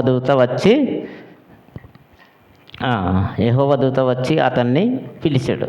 అప్పుడు గిద్యోను గానుగు సాటున గోధుమల్ని గుల్లగొడుతున్నాడు. గానుగు సాటున గోధుమల్ని ఎక్కడ గుల్లగొడతారు? యాక్చువల్గా అయితే ఏదో కొండ మీదనో గాలి ఉన్న ప్రదేశంలో గోధుమల్ని కొట్టుకుంటారు. ఈ గిద్యోను మరి గానుగు సాటున గోధుమలను ఎందుకు కుల్లగొడుతున్నాడో మీరు అర్థమైందా మీకు? భయంతోని.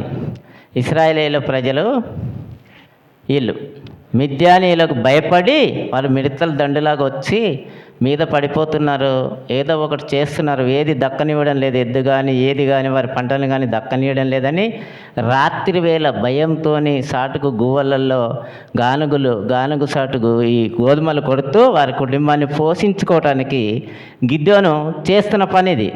అప్పుడు యెహోవా ప్రత్యక్షమై దూతను పంపించి మాట్లాడాడు.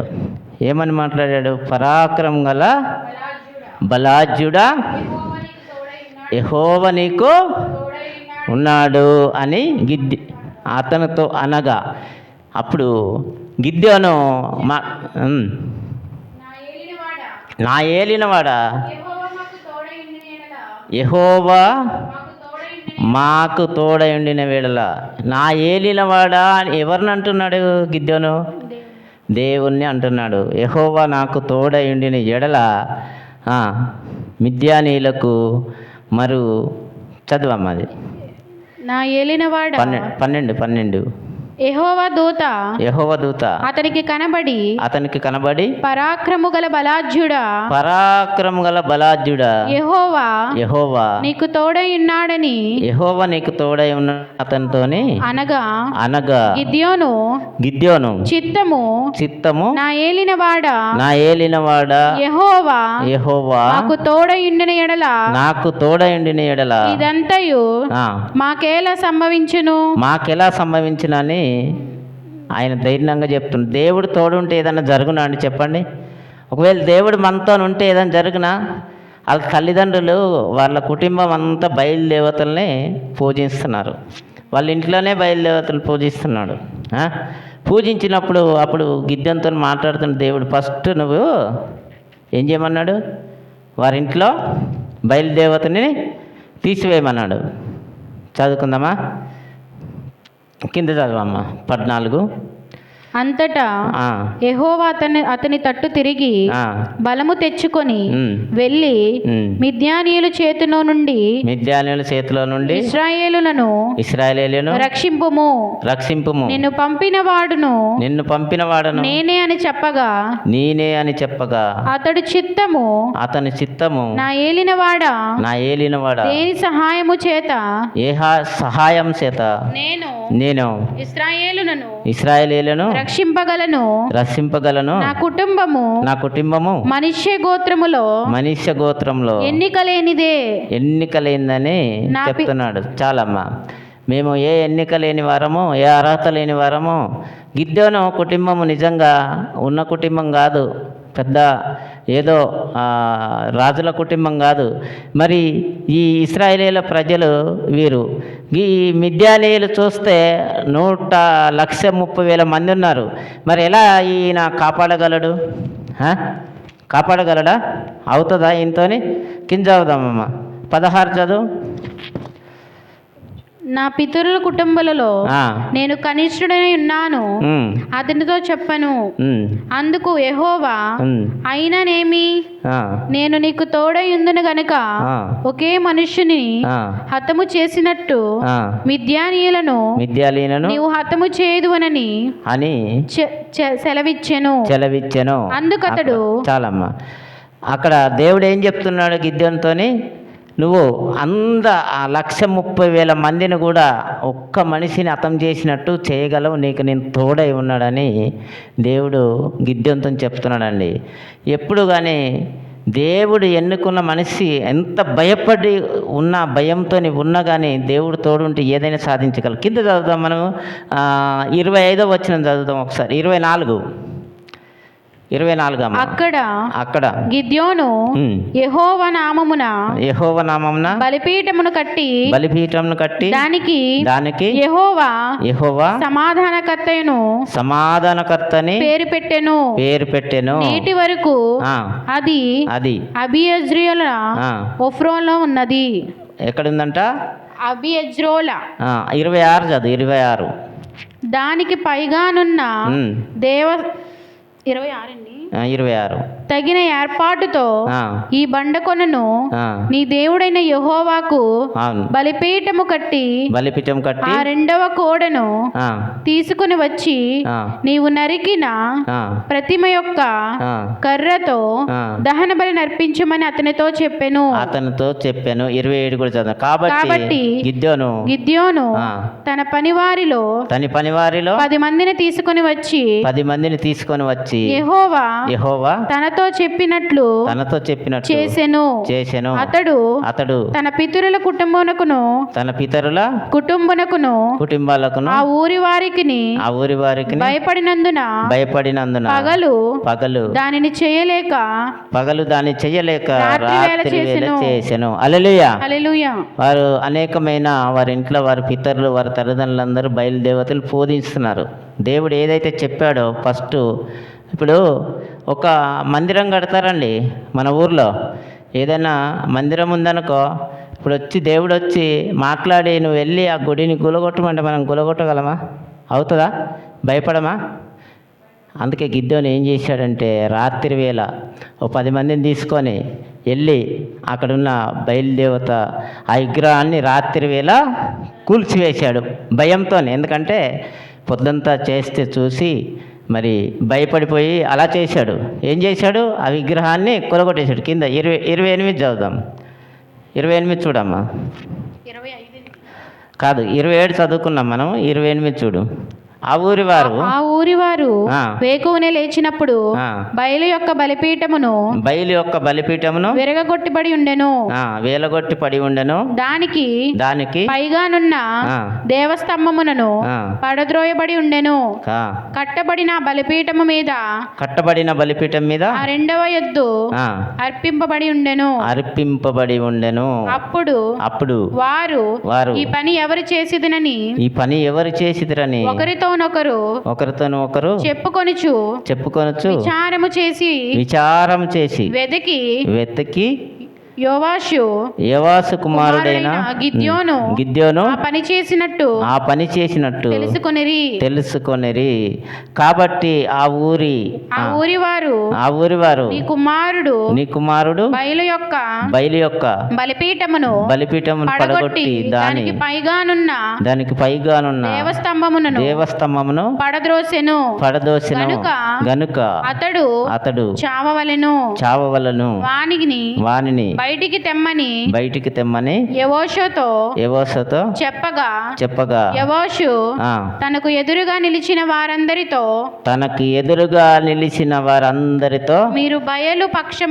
నేను బయలు పక్షముగా వాదింతురా మీరు వాని రక్షించుదురా వాని పక్షముగా వాదించువాడు ఈ పొద్దుననే చావననే. హల్లెలూయా.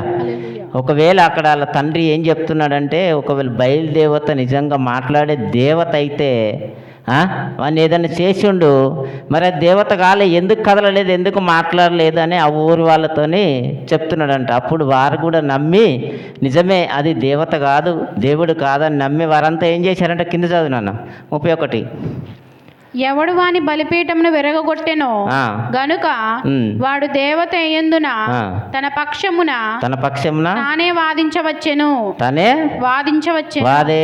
అందరు కూడా గిద్యోను తరపు తిరిగారండి. అందరు కూడా కింద మీరు చదివితే గిద్యోను తరపు తిరిగి అందరు గిద్యోనుకు సపోర్ట్ చేశారు. అప్పుడు ఏమొచ్చింది? గిద్యోనుకు బలం వచ్చింది. బలం వచ్చి దేవుడు నిజంగా చేయమన్న పని చేశాడు.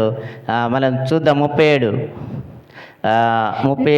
నేను కళ్ళమున గొర్రెబచ్చు ఉంచి తిన్న తరువాత అంతకుముందు దేవుడు చేయమన్న పని చేయడానికి గిద్యోనుకు భయమేసి అసలు నాతోనేమవుతుంది, నాతో నవ్వగలదా ఈ పని, దేవుడు ఏం చేయమన్నాడు, వాళ్ళని కాపాడడానికి నా దగ్గర 30,000 మంది ఉన్నారు.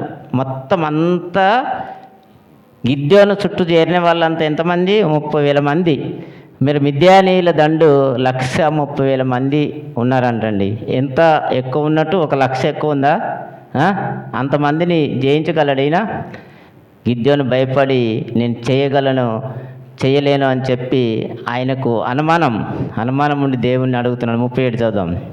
నేను కళ్ళమున గొర్రెబొచ్చు ఉంచిన తర్వాత నేల అంతయు ఆరి ఉండగా ఆ గొర్రెబొచ్చు మీద మాత్రమే మంచుపడు నెడల నీవు సెలవిచ్చినట్లు ఇశ్రాయేలులను నా మూలముగా రక్షించదనని నేను నిశ్చయించుకుందునని దేవునితో అనెను. అలాగునే జరిగెను. అతడు ప్రొద్దుట లేచి ఆ బొచ్చును పిడిచి నీళ్లతో వీరితో పాత్ర నిండు వరకు ఆ బొచ్చు నుండి మంచును పిండెను. అప్పుడు గిద్యోను నీ కోపము నా మీద మండనీయకము ఇంకొక మారే ఆ బొచ్చు చేత శోధింప సెలవిమ్ము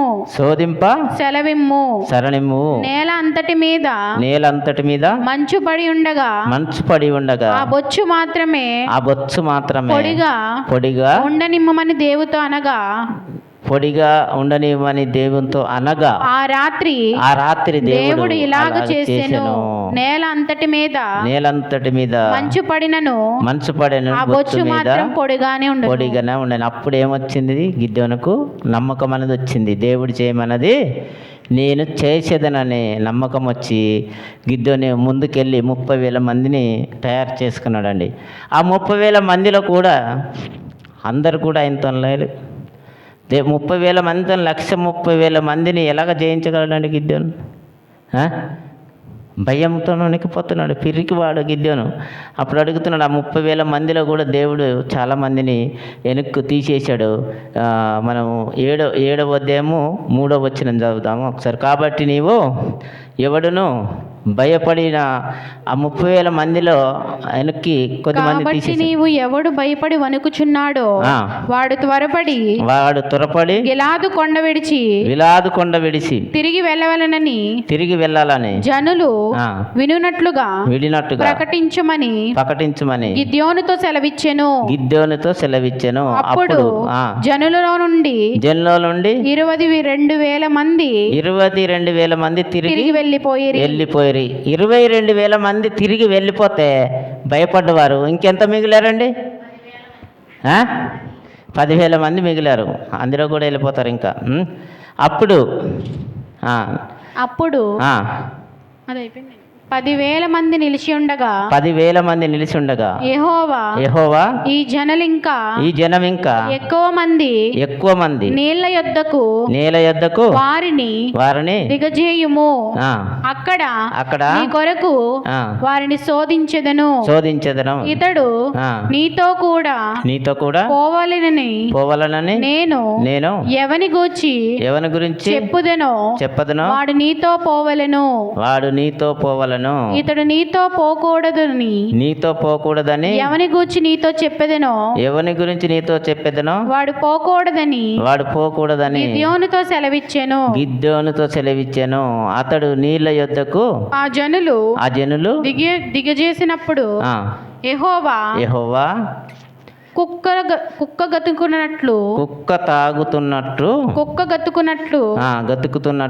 తన నాలుకతో నీళ్లను గతికిన ప్రతి వానిని తాగి వేరువేరుగా కృంగిన ప్రతి వానిని వేరువేరుగా ఉంచమని గిద్యోనుతో సెలవిచ్చెను. అప్పుడు ఎంతమంది నీళ్ళు? కొద్దిమంది ఏమో వంగుతూ తాగారంట, కుక్క వలె ఇట్లా నాలుకతోని. కొద్దిమంది ఏమో చేతులతో తీసుకొని తాగారంట. అయితే వంగుతూ తాగిన వాళ్ళని దేవుడు రిజెక్ట్ చేశాడు. చేతులతో తీసుకొని తాగిన వాళ్ళని మాత్రమే ఉంచుకున్నాడు. అక్కడ చూడండి, 6వ వచనం చదువుదాం. చేతితో నోటికందించుకొని గతికిన వారి లెక్క 300 మంది. మిగిలిన జనులందరూ నీళ్లు త్రాగుటకు మోకాళ్ళుని కృంగిరి. వారిని మాత్రము అప్పుడు యెహోవా గతికిన 300 మనుష్యుల ద్వారా మిమ్మును రక్షించెదను. ఎంతమంది అంట? 300 మనుషులు. మిగిలింది ఎంత?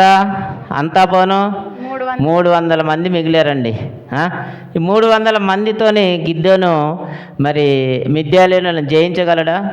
అప్పటికి కూడా గిద్యోనులో ఏదో ఉంది, అసలు నేను జయించగలనా చేయగలను అనే భయం అనేది ఉండదా అండి? మనం ఒక్కరం ఉంటే, మనం ఎదుట 10 మంది ఉంటే భయపడమా? అప్పుడు కూడా భయపడుతున్నాడు. కానీ దేవుడు ఎలాంటి ఆయుధము అతనికి ఇచ్చి ఉంటాడని మీరు చెప్పగలరు? గిద్యోనుకు ఎలాంటి ఆయుధం ఇచ్చి ఉంటాడు? ఆ 300 మందికి కూడా బూరలు ఇచ్చి, ఆ బూరలు ఊదుతుంటే ఒకరికొకరు యుద్ధం జరిగినప్పుడు అంటే వారి దగ్గర ఉన్న 130,000 మంది దగ్గర ఏముంటాయి? కత్తులు ఏయో ఉంటాయి. అవి వారికి వారే తిరగబడి వారికి వారే ఓడిపోయారు, చనిపోయారు. చదువుదాం 16 వచ్చింది చూడమ్మా. 16 చదువు. ఆ 300 మందిని 3 గుంపులుగా చేసి బోరను, వట్టి కుండను, ఆ కుండలలో దివిటీలను ప్రతి వాని చేతికి ఇచ్చి వారితో ఇట్లా నన్ను చూచి నేను చేయునట్లు చేయుడి, నన్ను చూసి నేను చేయనట్టు చేయుడని, ఇదిగో నేను వారి దండు కొట్టుకొనకు పోచున్నాను, నేను చేయునట్లు మీరు చేయవలనని గిద్యోను వారితో చెప్పెను. అప్పుడు గిద్యోను ఏదైతే చెప్పాడో, దేవుడు గిద్యోనికి ఏదైతే ఆజ్ఞ ఇచ్చాడో, ఎలా చేయమన్నాడో, వాళ్ళని ఎలా జయించాలా దేవుడు ఎలాగ చెప్పాడో, గిద్యోను కూడా 300 మందితోనే చెప్తున్నాడు. కుండల్ని పగలగొట్టి అందులో దీతులను పెట్టి పట్టుకొని బూరలందరూ నేను ఎలాగ చేస్తున్నానో అప్పుడు మీరు కూడా ఊదవలనని చెప్పిన. 22 చదువు, 22, 23 చదువు. ఆ 300 మంది బూరలు ఊదినప్పుడు యెహోవా తన్నంటితోనూ ప్రతి వాని ఖడ్గమును వాని పొరుగు వాని మీదకి తిప్పాడంట. వారి ఖడ్గం వారికే గుచ్చుకొని జనులంతా చనిపోయారు. చూడండి ఎలాగా ప్లాన్ చేశాడు దేవుడు తలుచుకుంటే కాందేముందండి. గిద్యోను భయపడకుండా ఏది చేయమన్నారు ఆ జనులంతా 300 మంది కూడా అదే చేశారు. 23 చదువు నాన్న. నఫ్తాలి గోత్రములో నుండి, ఆషేరు గోత్రములో నుండి, మనష్షే గోత్రములో నుండి పిలిపింపబడిన ఇశ్రాయేలులు కూడుకొని మిద్యానీయులను తరిమేశారు. 24 గిద్యోను ఎఫ్రాయిమీయుల మన్యా దేశమంతటికి దూతలను పంపి మిద్యానీయులను ఎదుర్కొనుటకు వచ్చి బెతబ్బరాలకు వరకు వాగులను యోర్దానును వారికంటే ముందుగా పట్టుకొనుడని చెప్పి ఉండెను గనుక ఎఫ్రాయిమీయులు వీరందరినీ కూడుకొని బెతబ్బర వరకు వాగులను యోర్దానును పట్టుకొనిరి. మరియు చాలమ్మా, గిద్యోను ఏదైతే దేవుడు చెప్పాడో, ఒక పిరికివాడు దేవుడు చెప్పినట్టు చేశాడు. 300 మందితోని ఆ రాజ్యాన్ని మళ్ళీ తిరిగి జయించాడు. మళ్ళీ అన్నీ ఏదైతే కూలిపోయారో అవన్నీ ఏం చేశారో తిరిగి పట్టుకున్నారు. ఇవన్నీ ఎప్పుడు జరుగుతాయి ఐడియా ఉందా మీకు? ముందు ఎందుకు అప్పగించారు ఇశ్రాయేలీయుల ప్రజల్ని మిద్యానీయులకు? దేవుడు ఎందుకు అప్పగించాడు? అన్య దేవతల్ని పూజిస్తున్నారు, బయలుదేవతల్ని పూజిస్తున్నారు. వారి పాపంలే వారికి అడ్డంగా వచ్చినాయి కదా. ఏం అడ్డం ఉన్నాయి దేవుడికి? మనకు పాపములు అడ్డం ఉన్నప్పుడు ఏం చేస్తాడు దేవుడు? శత్రువుకు అప్పగిస్తాడు. అప్పగించినప్పుడు మనకు తెలుస్తుందా తెలియదా? దేవుడు మనల్ని శత్రువుకు అప్పగించాడని ఎలాగ తెలుస్తుంది? మనకు శ్రమలు స్టార్ట్ అవుతాయి. ఎవరిని అప్పగించాడు దేవుడు? అలాగా మనకు సూచనగా జ్ఞాపకం ఉందా? యోబు గారిని దేవుడు శత్రువుకు అప్పగించాడు. అప్పుడు మరి యోబు గారు ఏమన్నా దేవుణ్ణి దూషించారా? అసలు. ఎందుకంటే యోబు నీతిమంతుడు కాబట్టి దేవుడే నన్ను శత్రువుకు అప్పగించుంటాడని మరి కనుక్కొని ఎంత శోధించినా ఆయన దూషించలేదు. మనం కూడా మనకు శ్రమలు అనేకమైనవి మీరు చూస్తున్నారు. నేను జ్ఞాపకం చేయవలసిన పని లేదు. శ్రమలు మనము ఏది అనుకున్నా మన మీదకి ఏదో ఒకటి వచ్చేస్తుంది. నువ్వు పక్కామని అక్క అని పిలిచినా వేరేలా కనపడుతుంది. అన్న అని పిలిస్తే అరే అన్నట్టు వినబడుతుంది. ఎప్పుడు మనకు శత్రువు అప్పగించినప్పుడు అంటే తేడాలు వచ్చేస్తాయి. మనసుకి శత్రుత్వం పెరిగిపోతుంది. అర్థమైందా? అప్పుడు మనం గ్రహించుకొని తిరిగి దేవుని దగ్గర మోకాళ్ళు వేసి నేనేం చేశాను, ఇవన్నీ మనం చేసిన పాపాలు మనకు తెలుస్తాయి కదా. మనం ఎవరిని అన్యాయం చేసినా, మనని ఎవరు తిట్టినా, మనం ఏది చేసినా మన మనసుకు దేవునికి తప్ప మూడో వ్యక్తికి అయితే తెలియదు. అవునంటారా కాదంటారా? మనం చేసిన ప్రతీది కూడా మన మైండ్లో ఉంటుంది. జ్ఞాపకం ఉంటుందా ఉండదా? అవన్నీ దేవుని దగ్గర తిరిగి ఒప్పుకున్నప్పుడు దేవుడు ఏం చేస్తాడు? అయ్యో నా కుమార్తె నా కుమారుడు తిరిగి నన్ను మళ్ళీ ప్రయాసపడుతున్నారు, అడుగుతున్నారని క్షమించి మళ్ళీ దేవుడు మనల్ని ఎవరి ద్వారన్నా ఇప్పుడు ఎవరి ద్వారా రక్షించాడు? అందులోనే ఒక పిరికివాడిని ఎన్నుకొని మరి వాళ్ళని మళ్ళీ తిరిగి రక్షించాడా లేదా? ఏమర్థమైంది దీన్ని బట్టి మీకు? విశ్వాసం ద్వారా, విశ్వాసంతో ముందుకెళ్ళాడా లేదా? మనం ఫస్ట్ ఎబ్రీ పత్రిక 11:32-33 ఏం చదువుకున్నాం? ఎంతమంది వాళ్ళు అంత అర్హత ఉన్న వాళ్ళేనా? బలహీనలేనా? ఎన్నిక లేని వారినే కదా ఎన్నుకుంటాడు దేవుడు. ఎన్నుకొని అప్పుడు ఆ సమయంలో అలాంటి వారిని ఎవరినన్నా కూరుకొని దేవుడు మనకు సాయం చేపిస్తాడు. అయ్యో ఆమెతోనేమవుతుంది, ఆయనతోనేమవుతుందని మనం అనుకోకూడదు. దేవుడు వాళ్ళని నిలబెడతాడు, అక్కడ నిలబెడతాడు లేదా? నిలబెట్టి మనకు అడ్డంగా ఉంచి వారితోనే మనల్ని కాపాడుతాడు దేవుడు, మనల్ని ముందుకు తీసుకెళ్తాడని మనం తెలుసుకోవాలా. ఎన్నిక లేని వారినే దేవుడు ఎప్పుడు ఎన్నుకుంటాడు, బలవంతులని ఎప్పుడు దేవుడు ఎన్నుకోడు. మనం ఎక్కడ చాలా చోట్ల చూసుకుంటాం ఈ ఎన్నిక లేని వారు. ఎక్కడెక్కడ నేను కొన్ని వచనాలు చూపిస్తాను. హెబ్రీయులకు రాసిన పత్రికలు చూసాము. మొదటి కొరింథీయులు 1:26 చదువుదాం. మొదటి కొరింథీయులకు రాసిన పత్రిక 1:26. సహోదరులారా మిమ్మల్ని పిలిచిన పిలుపుని చూడుడి. పిలిచిన పిలుపుని చూడుడి. మీలో లోకరీతిని జ్ఞానులైనను గనులైనను గొప్ప వంశం వారైనను అనేకులు పిలువబడలేదు గాని ఏ శరీరియు దేవుని ఎదుట అతిశయింపబడినట్టుగా జ్ఞానులను సిగ్గుపరచుటకు లోకములో నుండి వెర్రివారిని దేవుడు ఏర్పరచుకొని ఉన్నాడు. బలవంతులైన వారిని సిగ్గుపరచుటకు లోకములో బలహీనులైన వారిని దేవుడు ఏర్పరచుకొని ఉన్నాడు. ఎన్నికైన వారిని వ్యర్థము చేయుటకు లోకములో నీచులైన వారిని తృణీకరింపబడిన వారిని ఎన్నిక లేని వారిని దేవుడు ఏర్పరచుకొని ఉన్నాడు. హల్లెలూయా. ఇందులో గిద్దెను కూడా ఒకడు పిరికివాడు, భయపడేవాడు, ఏ ఎన్నిక లేనివాడు, రాజుల వంశం కాదు, ఉన్నవాడు కాదు, ధనవంతుడు కాదు, ఒక కూలి చేసుకొని భయపడుతూ బతికే ఒక మనిషిని అందులో నుంచే ఎన్నుకొని ఏం చేశాడు? ఇశ్రాయేలు ప్రజలందరినీ కాపాడాడు. ఎలా కాపాడాడు ఆయన? మళ్ళీ తిరిగి ఏడిశారు. వారి పంటలన్నీ పాడైపోయినప్పుడు, వారికి నీళ్ళు దొరికినప్పుడు, ఆహారం దొరికినప్పుడు గువ్వలల్లో కొండలలో జాక్కొని, ప్రభువా మేము తప్పు చేశాం, మా పాపాలు మాకు అడ్డం వచ్చినాయి అయ్యా అని మళ్ళీ ప్రాధేయపడితే దేవుడు కనికరించి మళ్ళీ ఒకసారి గిద్దెం ద్వారా ఎన్నిక లేని వాడిని కొన్ని ఏర్పాటు చేసుకొని దేవుడు రక్షించడం లేదా? మనకు దీన్ని బట్టి ఏమర్థమవుతుందంటే దేవుడు మనకు శ్రమలు వచ్చినప్పుడు, మనము దేవుని దగ్గర ఏడిచినప్పుడు, మొరపెట్టినప్పుడు ఖచ్చితంగా ఎవరి ద్వారన్నా సహాయము ఎక్కడి నుంచి వచ్చును? చదువుతావు కదా నువ్వు. సహాయం ఎక్కడి నుంచి వచ్చును? 121 కీర్తన 121 మొదటి సహాయం ఎక్కడి నుంచి వచ్చును? యెహోవా నుంచే వచ్చునని మనం చదువుతాం. అందుకోసమే ఎప్పుడు కానీ గనులైన రాజులైన మనకు సహాయం చేయరు. అందులోనే బలహీన వర్గాల్లోనే ఎన్నుకొని దేవుడు సహాయం చేపిస్తారు. అలా చేయాలంటే మన పాపాలు ముందుగా తొలగించుకోవాలి. దేవుడు అదే మాట్లాడుతున్నాడు మనతో. ఏం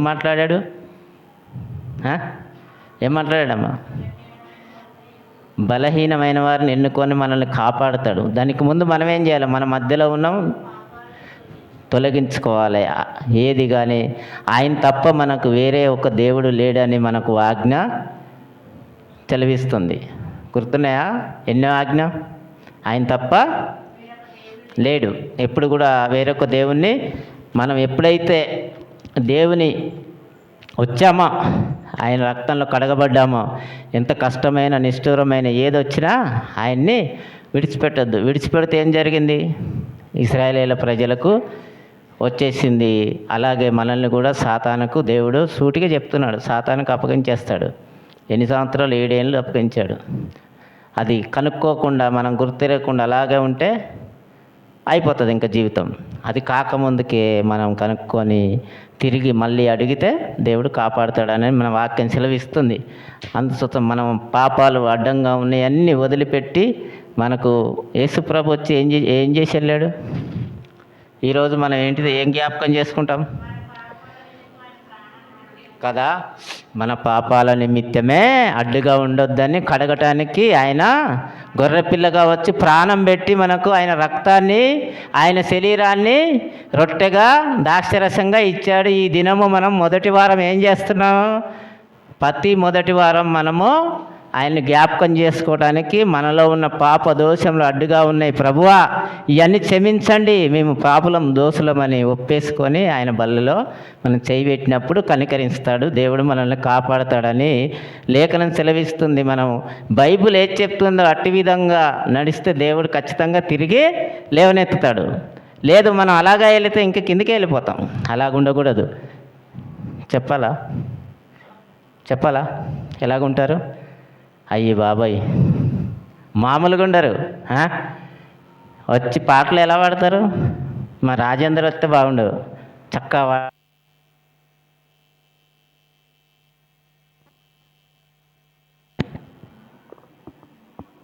మనకున్నాయన్నీ ఆయనకేనంట.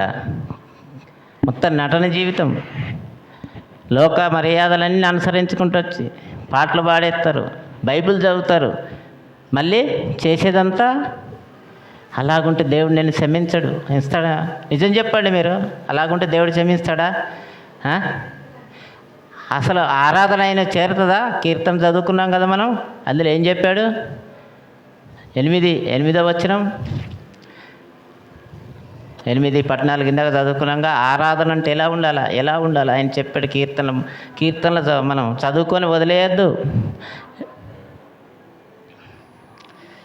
దేవుని సన్నిధికి వచ్చినప్పుడు ప్రతీది కూడా మనము 66:8-14 చదువుకున్నాం కదా ఇందాక.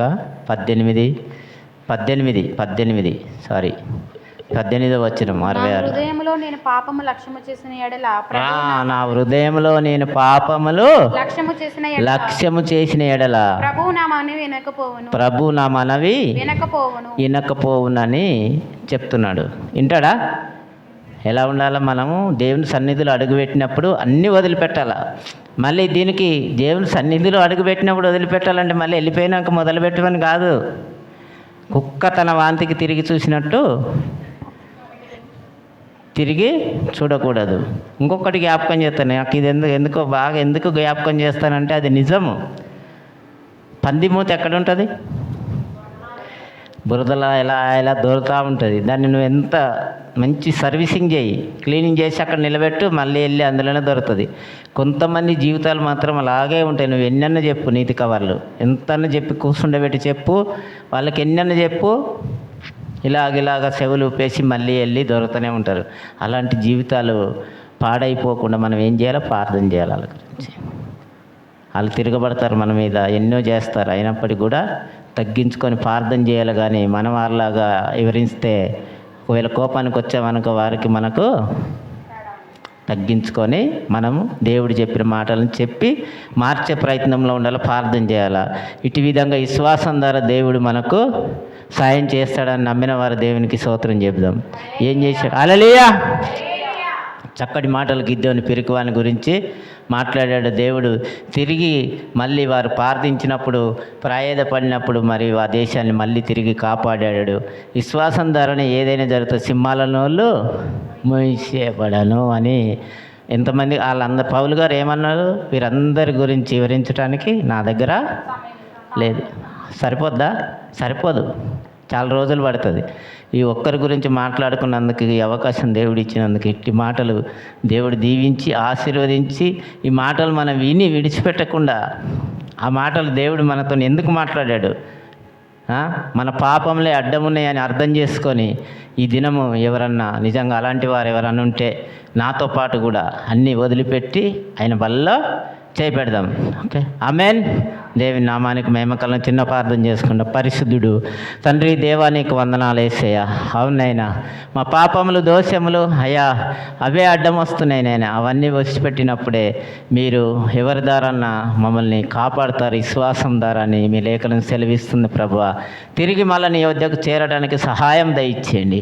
అలాంటి వారు ఎవరన్నా ఉంటే ఇప్పుడే నాయన, ఇప్పుడే అవన్నీ వదిలిపెట్టి నాయన తిరిగి మీ వద్దకు చేరడానికి సహాయం దయచేయండి.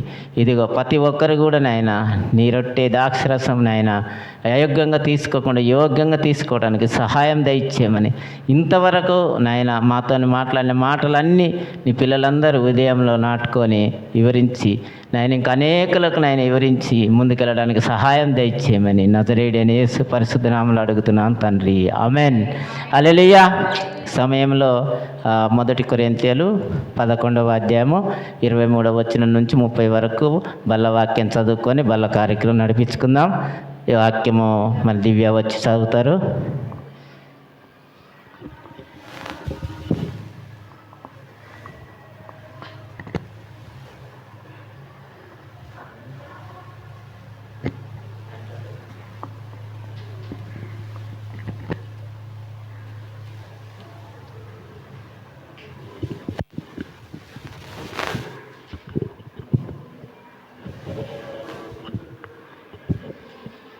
నేను మీకు అప్పగించబడిన దానిని ప్రభువు వలన పొంది తిని, ప్రభు అయిన యేసు తాను అప్పగించబడిన రాత్రి ఒక రొట్టెను ఎత్తుకొని కృతజ్ఞతాస్తుతులు చెల్లించి దానిని విరిచి, ఇది మీ కొరకు అయిన నా శరీరము, నన్ను జ్ఞాపకము చేసుకొనుటకై దీనిని చేయుడని చెప్పెను.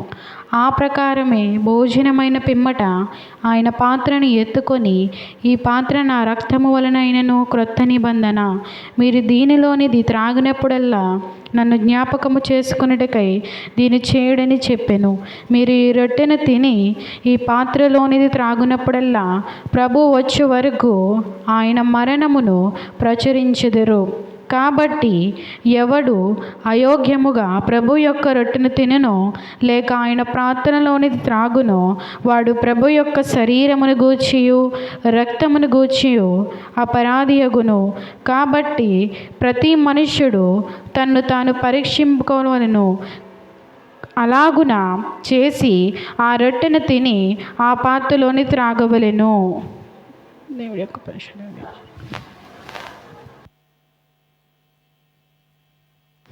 హల్లెలూయా. దేవుని నామానికి మహిమ కలుగును గాక. చదివిన వాక్యాన్ని బట్టి దేవునికి మహిమ కలుగును గాక. దివ్యకు ప్రత్యేకమైన వందనాలు. 1 కొరింథీయులు 23వ వచనం నుంచి 30 వరకు మనము ప్రతి నెల మొదటి వారం చదువుకుంటాము. లాస్ట్ వచనం ఒకసారి చూద్దాం, 28, 27. ఒకసారి చదువు, 27, 27. కాబట్టి ఎవడు అయోగ్యముగా ప్రభు యొక్క రొట్టెను తినెను లేక ఆయన పాత్రలోనిది త్రాగునో వాడు ప్రభు యొక్క శరీరమును గూర్చియు రక్తమును గూర్చియు అపరాధి అగునని. కాబట్టి ప్రతి మనుషుడు తను తాను పరీక్షించుకొనవలెను. దాన్ని పరీక్షించుకొనవలెను. అలాగు చేసి ఆ రొట్టెను తిని ఆ పాత్రలోని త్రాగవలెను. ఆ పాత్రలది తాగవలెను.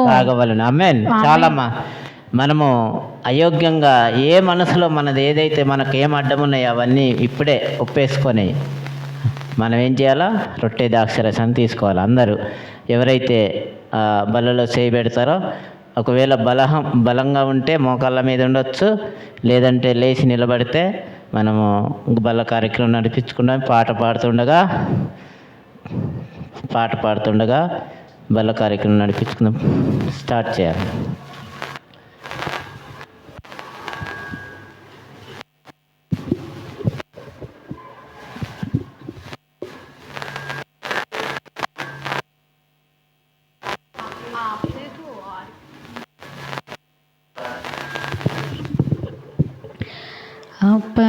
అపరాధిని యేసయ్యా కృప చూపి బ్రోవుమయ్యా. అపరాధిని యేసయ్యా కృప చూపి బ్రోవుమయ్యా నెపమించకయ్య నీ కృపలో నెపమించకయ్య నీ కృపలో నపరాధములను క్షమించు నపరాధములను క్షమించు అపరాధిని యేసయ్యా కృప చూపి బ్రోవుమయ్యా అపరాధిని యేసయ్యా కృప చూపి బ్రోవుమయ్యా సిలువాకు నిన్ను నేంగొట్టి తులువాతో చేరితిని సిలువాకు నిన్ను నేంగొట్టి తులువాతో చేరితిని కలుషంబులను మోపితిని కలుషంబులను మోపితిని దోషుండనేను ప్రభువా దోషుండనేను ప్రభువా అపరాధిని యేసయ్యా కృప చూపి బ్రోవుమయ్యా అపరాధిని యేసయ్యా కృప చూపి బ్రోవుమయ్యా ప్రాణాలు బల్లెపు పోటు గ్రక్కున పొడిచితి దేవా ప్రకాలు బల్లపు పోటు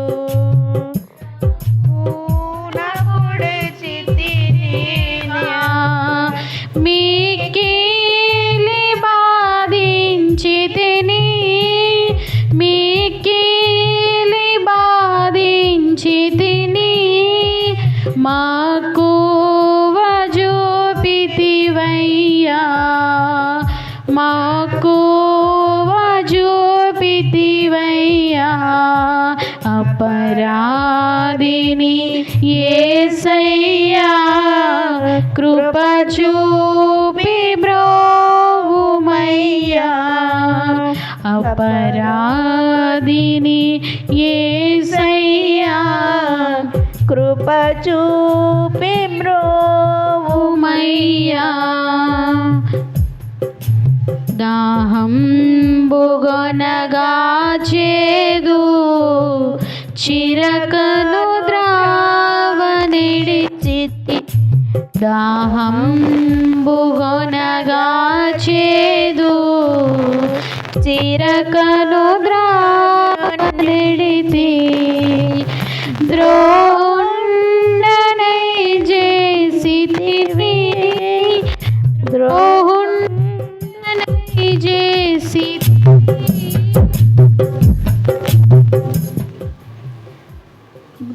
దేహం బుగాయంబులను దేహం హల్లెలూయా. అందరం ప్రార్థన పూర్వకంగా ప్రార్థన చేసుకుందాం. మనకేం అడ్డం ఉన్నాయో అవన్నీ ఒప్పేసుకుందాం. మనస్ఫూర్తిగా ప్రభువా, నేను ఎవరి మీద అన్యాయంగా మాట్లాడి ఉండొచ్చు అయ్యా, అన్యాయం చేయవచ్చు, ఇంకా అనేకమైనవి ఉంటాయి. జ్ఞాపకం చేసుకొని విడిచిపెట్టి అయ్యా క్షమించండి అని ఒప్పేసుకొని అన్నీ తీసివేసుకొని ఆయన బలలో భాగస్థుల మీద స్తోత్రం తండ్రి. అయ్యా, ప్రతి బిడ్డల్ని క్షమించండి నాయన. తను తాను పరీక్షించుకొని అయ్యా ఉపేక్షించుకొని నీ రొట్టెలో నాయన, నీ రొట్టె విరచటానికి, నీ రక్తం తాగటానికి సహాయం దయచేయండి. రొట్టె కొరకు ద్రాక్షరసం కొరకు దివ్య ప్రార్థన చేస్తుంది. తర్వాత రొట్టె ద్రాక్షరసం తీసుకుందాం. ప్రార్థన చేస్తే ప్రార్థన పూర్వకంగా తీసుకుందాం.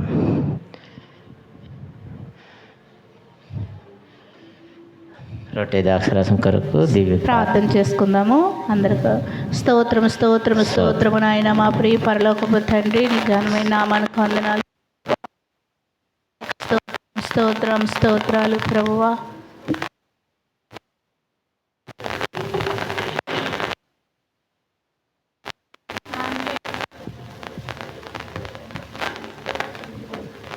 స్తోత్రం ప్రభా నాయన తండ్రి.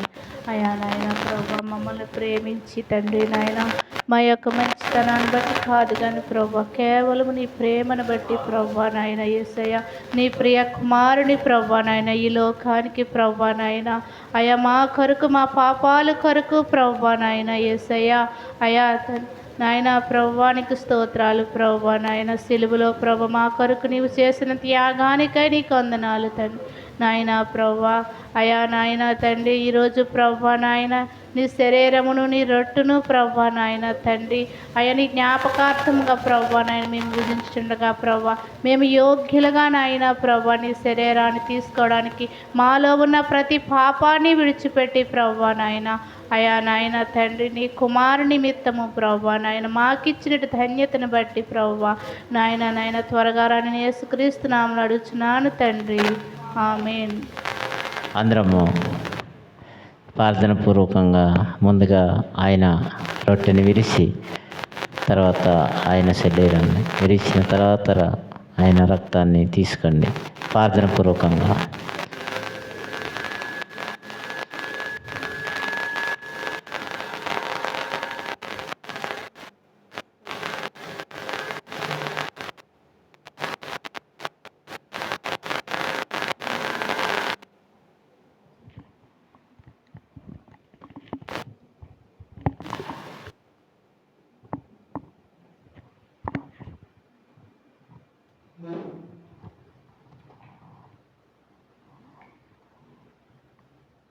హల్లెలూయా హల్లెలూయా.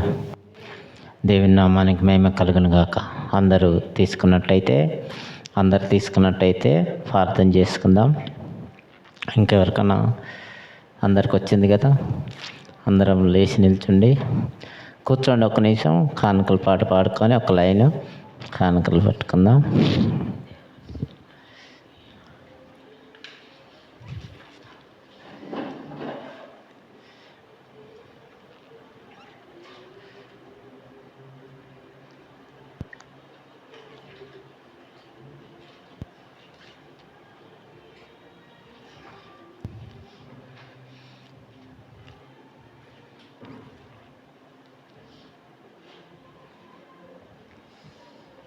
హల్లెలూయా హల్లెలూయా.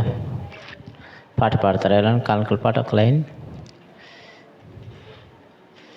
సత్య పాట పాడతావా?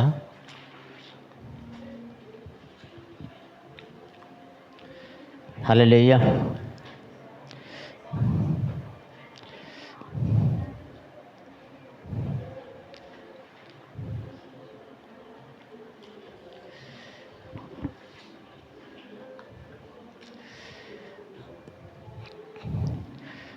ఆనందయాత్ర ఇది ఆత్మీయ యాత్ర, ఆనందయాత్ర ఇది ఆత్మీయ యాత్ర. యేసుతో నూతన యెరూషలేము యాత్ర, యేసుతో నూతన యెరూషలేము యాత్ర, మన యేసుతో నూతన యెరూషలేము యాత్ర. ఆనందయాత్ర ఇది ఆత్మీయ యాత్ర, యేసుతో నూతన యెరూషలేము యాత్ర. యేసుని యేసుని యేసు రక్తము పడమా యేసు రక్తము పాపము నుండి విడిపించెను. యేసుని రక్తము పాపము నుండి విడిపించెను.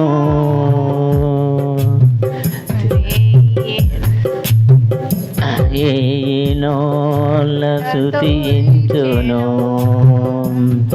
తీర్చలేము నీరుడమును. వేయినోళ్ళ స్తుతించెను, తీర్చలేము నీరుడమును. ఆనందయాత్ర ఇది ఆత్మీయ యాత్ర, యేసుతో నూతన యేసలేము యాత్ర. మన యేసుతో నూతన యేసలేము యాత్ర. హల్లెలూయా.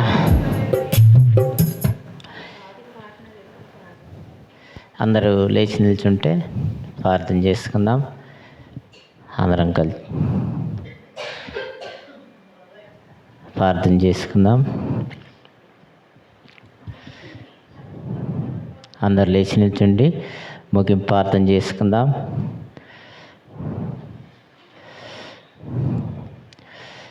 ప్రార్థన అవసరతలు అందరూ సంఘం గురించి ప్రార్థించండి. అలాగే కంపెనీ గురించి మరి పనులు త్వరగా ముందుకు వచ్చి ఉన్నాయి. త్వరగా పనులు స్టార్ట్ అవ్వటానికి అందరు కూడా సంఘం అందరు జ్ఞాపకం చేసుకోండి. మీ అనుదినం ప్రార్థనలో ఎవరు కూడా మర్చిపోవద్దు. ప్రతి ఒక్కరి గురించి ప్రార్థించండి. మరి ఇండియా దేశం నుంచి బయలుదేరి వస్తున్న వారి గురించి, ఇక్కడ అనేకమైన అవసరతలు ఉన్నవారి గురించి జ్ఞాపకం చేసుకోండి. ప్రార్థన చేసుకుందాం. అందరం కళ్ళు మూసుకుంటే ప్రార్థన చేసుకుందాం.